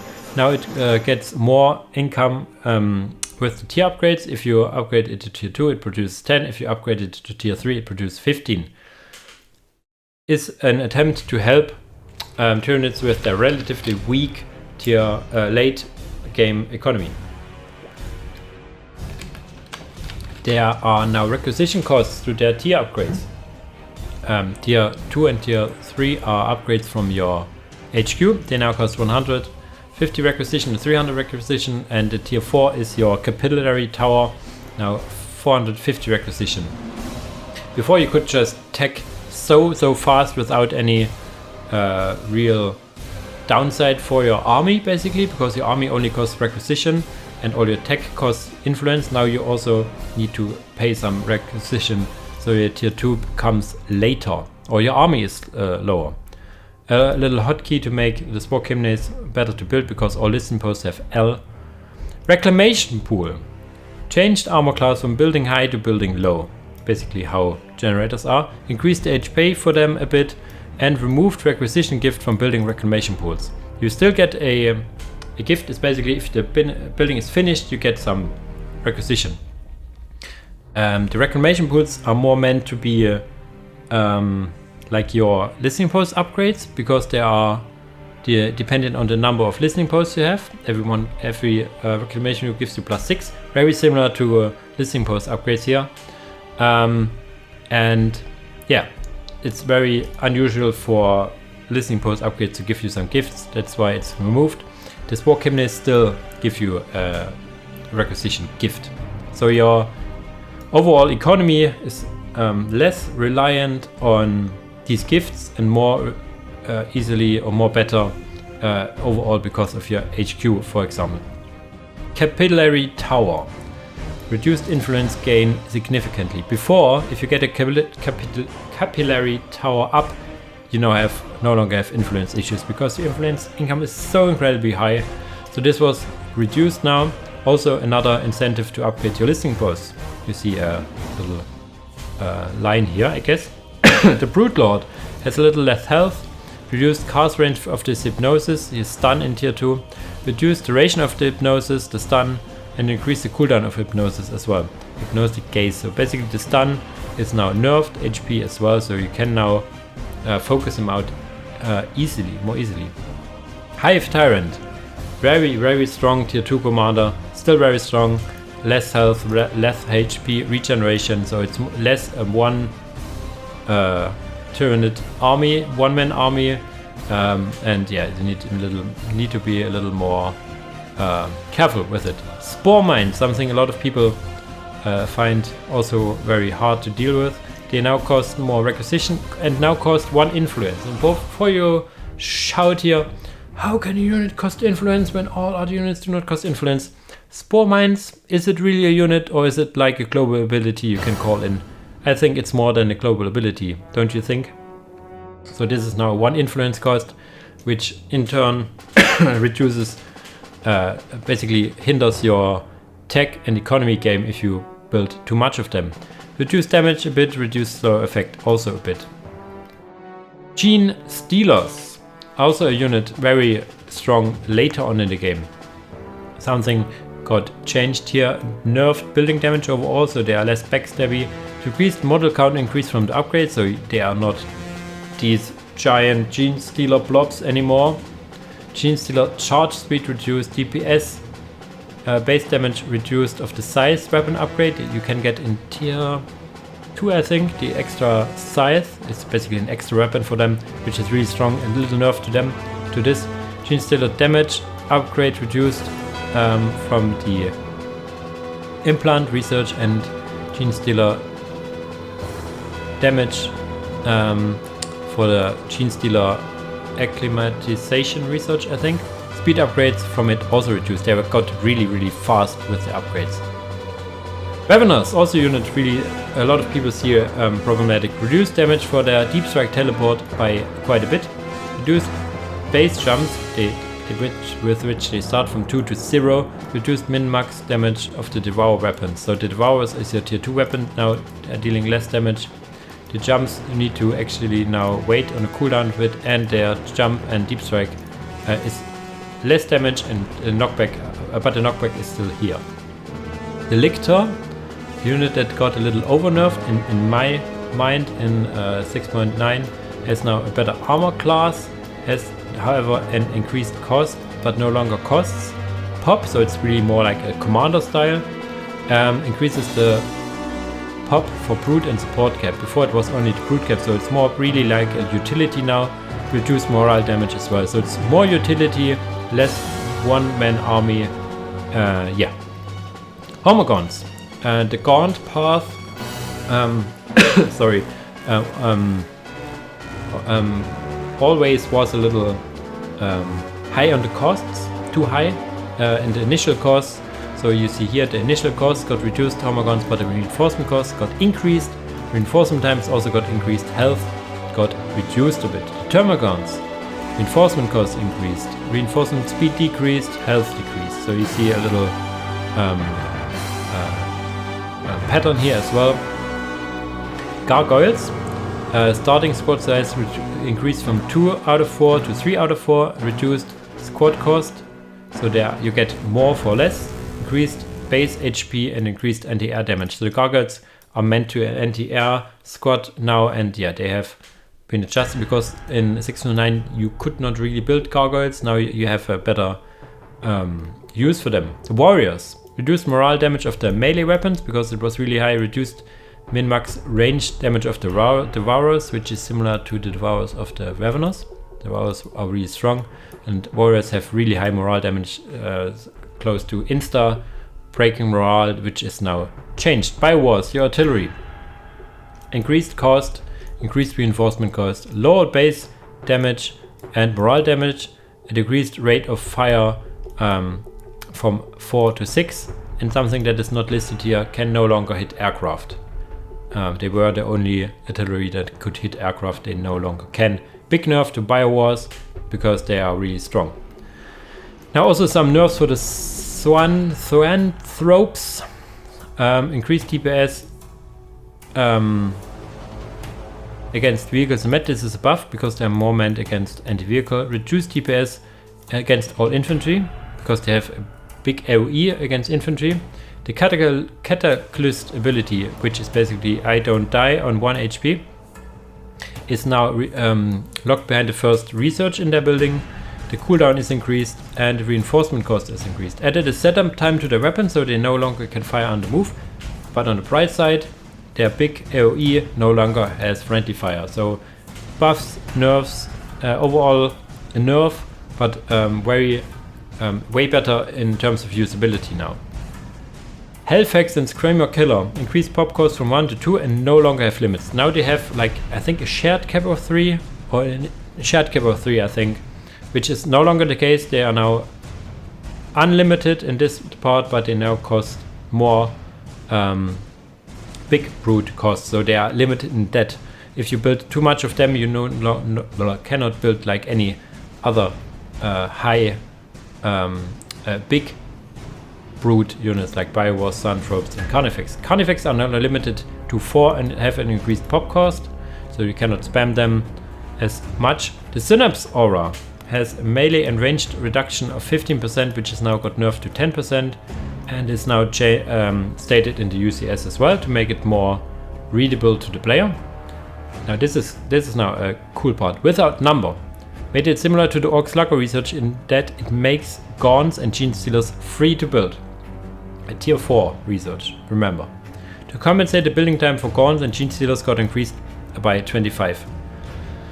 Not sure if it is that case already, but something that got changed, or I think it is already the case, but I'm not really sure, is that your production buildings, your Gaunt production, your HQs are limited. All your production buildings, Gaunts and stuff are limited to 2, so you cannot spam too much Gaunts. You only have 2 productions where you can build them for free. You still have to reinforce them, you still have to give them their special weapons. Venom cannons got buffed because they are dealing not enough damage. Death Spitters and Devourers reduce DPS against vehicles and buildings because they are meant more or less anti-infantry. They no longer do that. The Water ability is the thing that could insta-kill vehicles. This chance got significantly reduced. It's still there, but you probably will almost never see it. Yeah, new race was there in Firstborn. Not gonna talk about it because yeah, a full new capture here to cover. So play it for your own And yeah, really nice faction, I have to say. All the new factions are really nice, so don't get me wrong. World Eaters. World Eaters economy got overhauled basically. They before relied very much on their economy bonuses, and yeah, to pay for their more and more costly marines and demons. So you see over here, marine and demon unit costs. Remove the marine and demon cost increases for existing demons on the field. So the units are cheaper.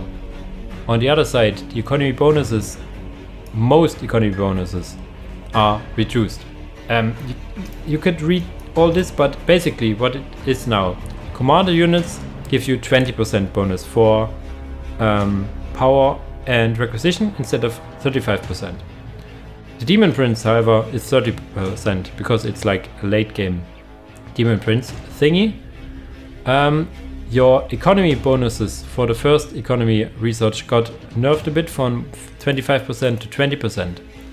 All relic melee units and commanders no longer give you double the economy, but only 40%. So this is a big nerf for your late game economy, which was absolutely absurdly high. If you got to late game, you could basically spend everything. Added a melee bonus for Lothar, which was missing. Ankron, however, because it's like the Primarch, has 60%. So here to show he's the man. The Blood Crusher had 5% bonuses for both incomes, now has 10. Blood Terror and Possessed Tank now have 15%. It basically means your vehicles already had 10%, like your Dreadnoughts.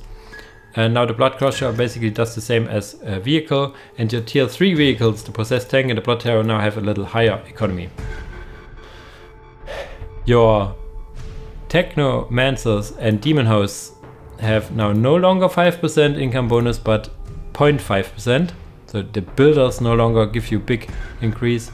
The Bloodpack Warriors, I think this is actually 1%. Now they have 0.5%.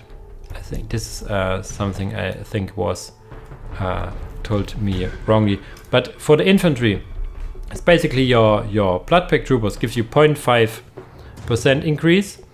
Your tier 1 Marines, all the tier 1 Marines give you 2%. Your tier 2 Marines and Bloodpack Troopers give you 3.5% increase, and your tier 3 units give you 5% increase. So you see you have like this 0.5, 2, 3.5, 5 for the tierings. So you see here this is basically a very convoluted way to say that. Skull Champions, Blood Wolves and the Pack Leader have, because they are tier 4, have now even higher, so they're not at 5 but 7.5%.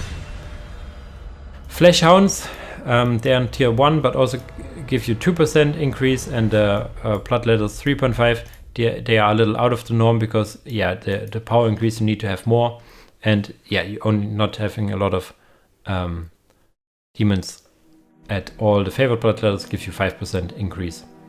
All these very weird 0.5 multipliers for builders and stuff got reduced, removed. So we have a more clear economy now. Also, in the means of reducing the cost a bit of the units, the relic cost increase, like every relic unit on the field increases the cost of other relic units, got reduced from 250 to 150. So as I said, the units are a little cheaper, but your overall economy is a lot lower as well. The Blood Bastion, your tier 3, costs as much as a tier 1, a tier 2 upgrade, so this got adjusted. Razor Wire. Oh boy, the Razor Wire was so strong for World Eaters, this got adjusted. The build time got increased, it is no longer infiltrated, the DPS nerfed, the slow is nerfed. Cost, however, is reduced. Armor class is no longer building high but building low, and you can walk over it. So basically, like the other Razor Wires, like for Death Core of Krieg or 13th Company, it works now similar or the same. Portal of Champions removed the shared cap of 2 for units, so you can basically now get all the commanders, but yeah, the commanders also increase in cost, so no longer arbitrary shared cap here. Matchup reliant units are now available all the time. So you had like Crawl against Orks, you had special units when you face World Eaters and I forgot, certain company I think as well. So they are now available all the time. Cornate Lord was a little low on the melee DPS, now it does similar stuff than the CSM Lord. Bloodsmith, very potent commander, now has reduced HP and gets less HP from his servo harness in tier 2. The Dark Apostle, the Benediction of Darkness ability, the first ability which increases the speed and decreases damage of units around him, now costs blood points instead of being free. Nerf Galan Solak, the Berserker summoning guy. Ability to summon, move from tier 1 to tier 2. Okay. But I think the cost got reduced or something to compensate for that. I'm not sure what is done over here. I'm not sure why it is not written here. I think to compensate for it, the cost got reduced or something like that. Bloodsmith increased Harnish research by 20 seconds. That should be over here. Yeah. I think this may or may not be an old... I need to look this up here to be honest. But yeah, the Bloodsmith, the Harnish takes no longer. Lotana Saurin can now attach his squads. Cornate Marines, this is something that how your units get a little cheaper. Cornate Marines have a standard reinforcement cost now. And Raptors, yeah, Raptors are very potent unit as well, a little over the top, so that they have no longer health regeneration when in melee. Reduced corrupted melee armor pens for the infantry, demon and commander armor. Reduced building armor pens of the sergeant, which was absolutely amazing, and vehicle armor pens of the sergeant as well. So they were not dealing any damage to buildings until they got a commander, and then it would melt buildings. So this has been adjusted now. The teeth got a reduced reinforcement cost because they also start with just bolters. So there's no reason why they should have like this high reinforcement cost. Broken berserkers have now an increased reinforcement cost because we all know from one video from Krieg that broken berserkers are the best berserkers. Servitors, very problematic unit, got adjusted a bit in the hopes that it is now better. The last cannon is now requiring tier 3, HP is reduced, there's now a limit of 3 for them. The armor class is no longer infantry high but infantry med, so they take more damage, have less health as well. Increased production time, so it takes longer to get them on the field, and the range, the support servitors cannot repair anymore. The servitors, melee servitors still can repair, also have these lower armor class, so they take more damage, are now limited to 3 as well, and reduce the damage to all buildings by a bit. They were really melting down buildings. They are really slow, so this is basically their only use instead, apart from soaking up damage, but yeah, they were still too good.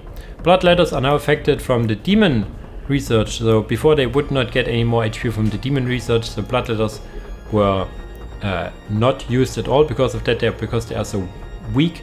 Now they are a bit better. Blood Crushers decreased the HP bonus multiplier from the demon upgrade from 1.5 to 1.15. This was an oversight when they were their HP got reduced and the armor class got changed from vehicle to demon high in 6.9. And this was forgotten that they get so much HP from the upgrade, so this got now adjusted. The pop cost of these guys are increased, the damage against building is a little bit reduced, so you have a little less backstabbing potential, but they get more damage against all infantry now, so they are more well-rounded now and more balanced. Warp Talents had demon armor for some reason, are now infantry heavy med. The Doom Blaster, this big artillery guy, didn't do a lot of damage with the artillery rounds, which got increased. HP reduced, however. The Banelord Titan had also demon armor for some reason, is now vehicle high.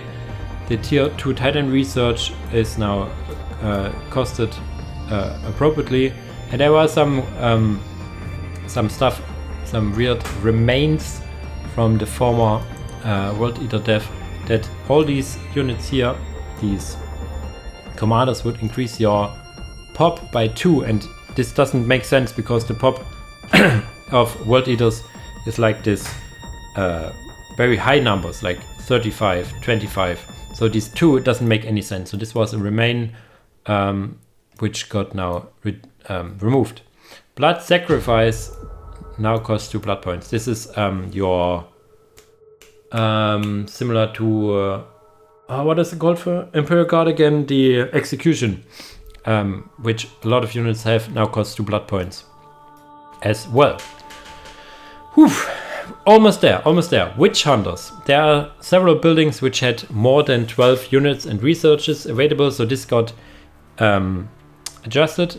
In the HQ, the Zealot is now in the Reliquary, and Kyra Traxus is behind the Arbeit Morale research, so it's now fixed in that sense. Machine Building had 13, so the Immolator, Holy Icon, and Incarana Torture Instruction researches are in the Reliquary. Remember, the Zealot is in the Reliquary, so you now have 12. Auto Hereticus Chamber had 13, so the Inquisitorial Scorching ability also moved to the Reliquary. Machine Building. Okay, the Reliquary is really full now, but yeah, takes all the researches and stuff. Listening Post number 3, the LP3, income normalized. Garrison main damage reduced and damage normalized for the LP1. So a nerf to the very strong listening post. Plasma generator increase in cost, also a nerf of the economy. Turrets were very bad, you could say, because they were not dealing any damage and had a really low range. Now they're dealing actually damage now, the flamer ones, and have as much range as the visual effect. So they are actually usable now. The Sororitas Convent has now a limit of 5. Why is that? You will see here now. The Reliquary. This is the Reliquary you can build without any requirements. So it's very fast, very cheap tier 2 if you go for it. This was changed that it now costs 275 power instead of 225, and the building time got increased. But each Sororitas Convent you build reduces the cost and build time. So if you build a Sororitas Convent, you have the old build cost and the old build time. If you even build more, then it gets lower, but this is more like an edge case. It's also why it's limited at 5, so you're gonna get negative costs. So you still can get a fast tier 2, but it's more expensive and takes a little longer, so you do not need a Sororitas Convent, but if you get it, your tier 2 is then quote unquote cheaper. The Order Hereticus Chamber had a 2 wheel cop increase, this got removed. The Canoness reduced the health for summoning Seraphims to be basically full health to 75% health, so you can now get it without actually losing your Canoness. The penetration against vehicles and buildings on the force weapon got reduced. Saint Praxedis, she gets cheaper and faster to build, faster movement speed and all this if she dies, and this was uncapped, so at some point she became free and basically sprinting around the map. So this got changed in that it now can only stack 3 times and then it stays the same. Still good unit, but not cannot be cheesed anymore.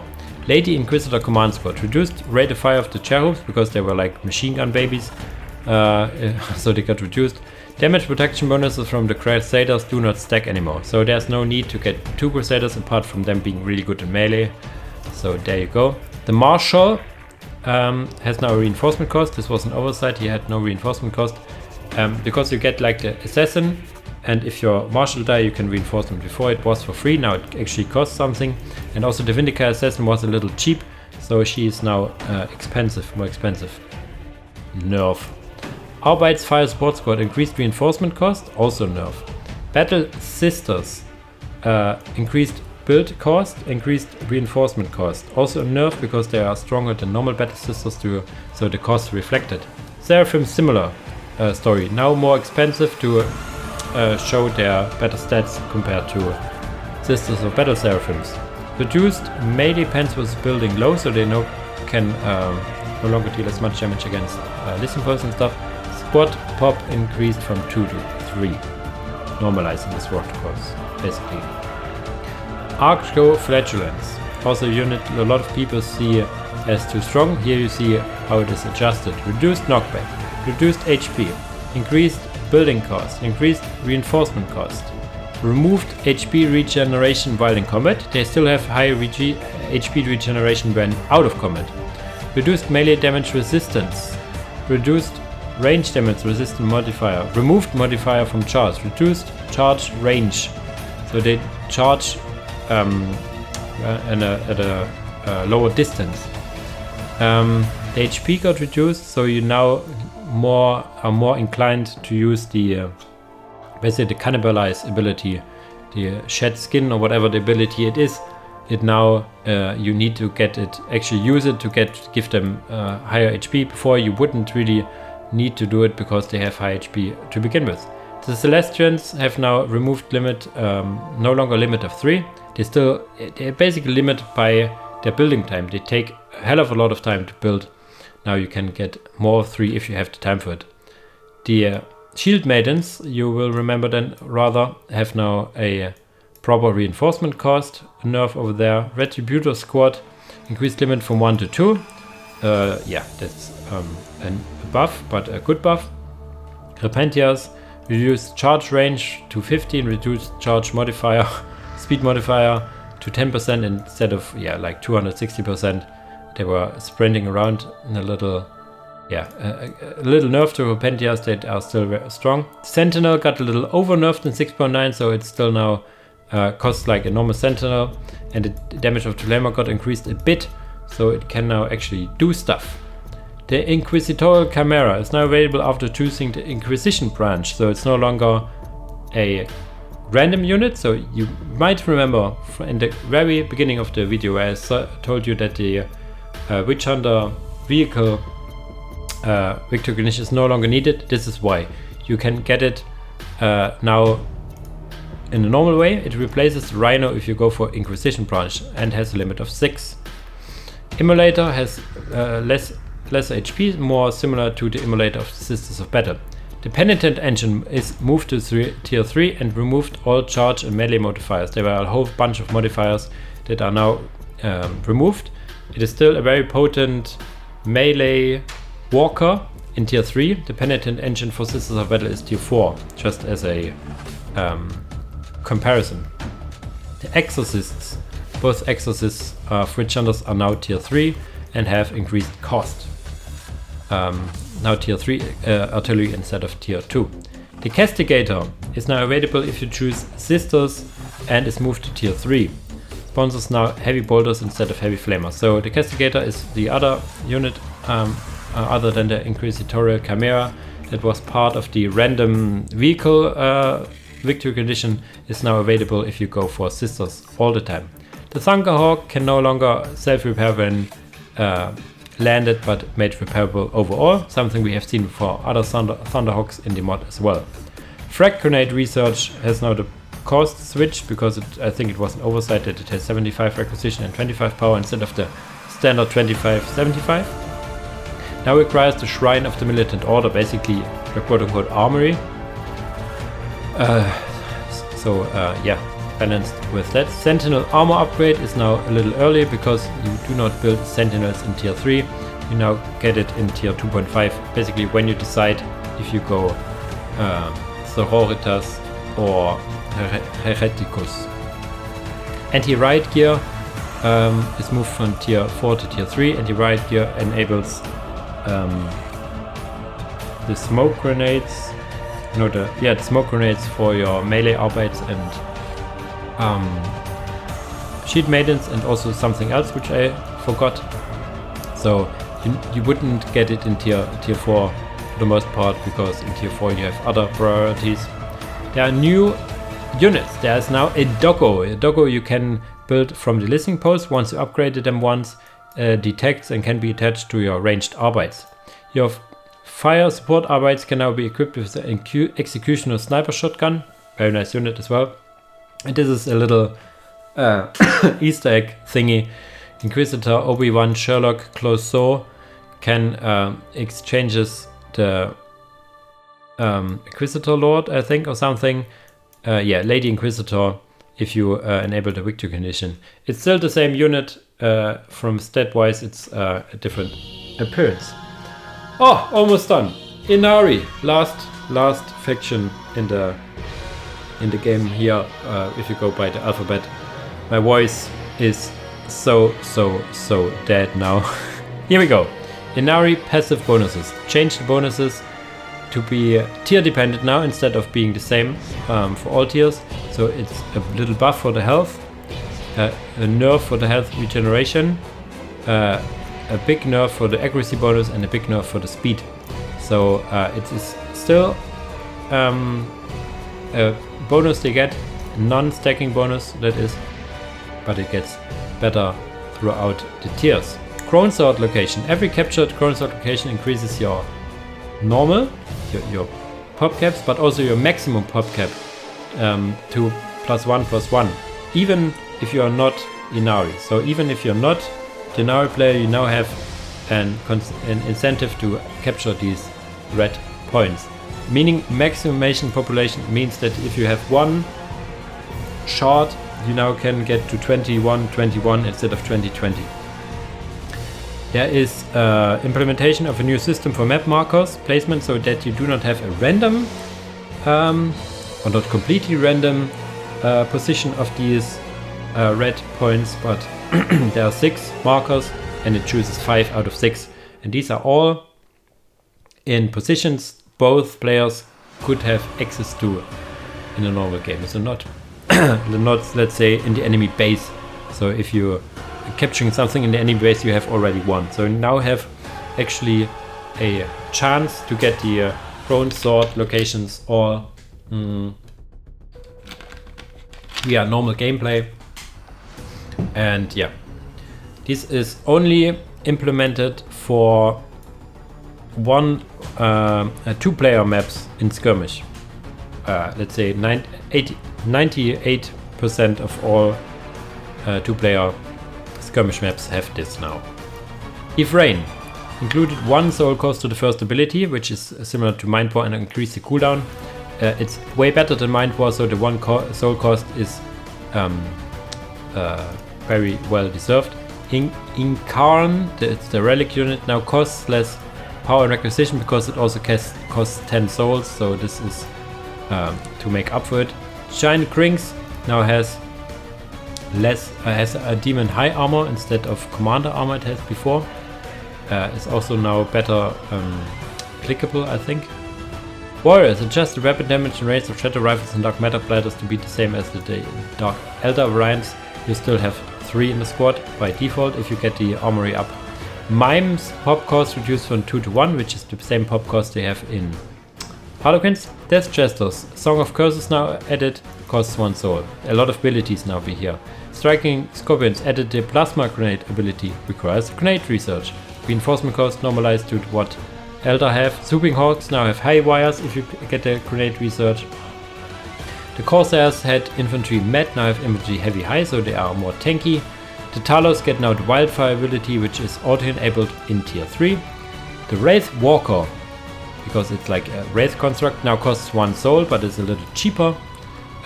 Vehicle also, armor class also changed from vehicle high to vehicle med, because it was an oversight. Wraith Guard, Wraith Blade, reduced building costs, because they cost 3 souls to build. Added 1 soul to the reinforcement cost and thus reduced their building costs. So basically all the constructs now cost souls to build but are cheaper to get. Sky Weaver, which is your jet bike, your Harlequin jet bike, is here tier 2. The jet bike in Harlequins is tier 1, just to see the difference. It has higher damage here and now has also higher health but also no HP regeneration. The Mockingbird for Ynnari was worse than the Mockingbird of Harlequins. It's now basically the same unit. And the tech researches. The soul researches took way longer than the normal economy research. So they now take the same time, the shorter time.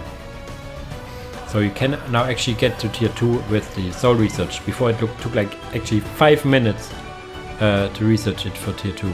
Shining Spears and Hornet Skimmer available in Survival Reinforcements. I think this was before already. Night Spinner as well. Lynx is a new one. As super heavy, requires critical and relic actually.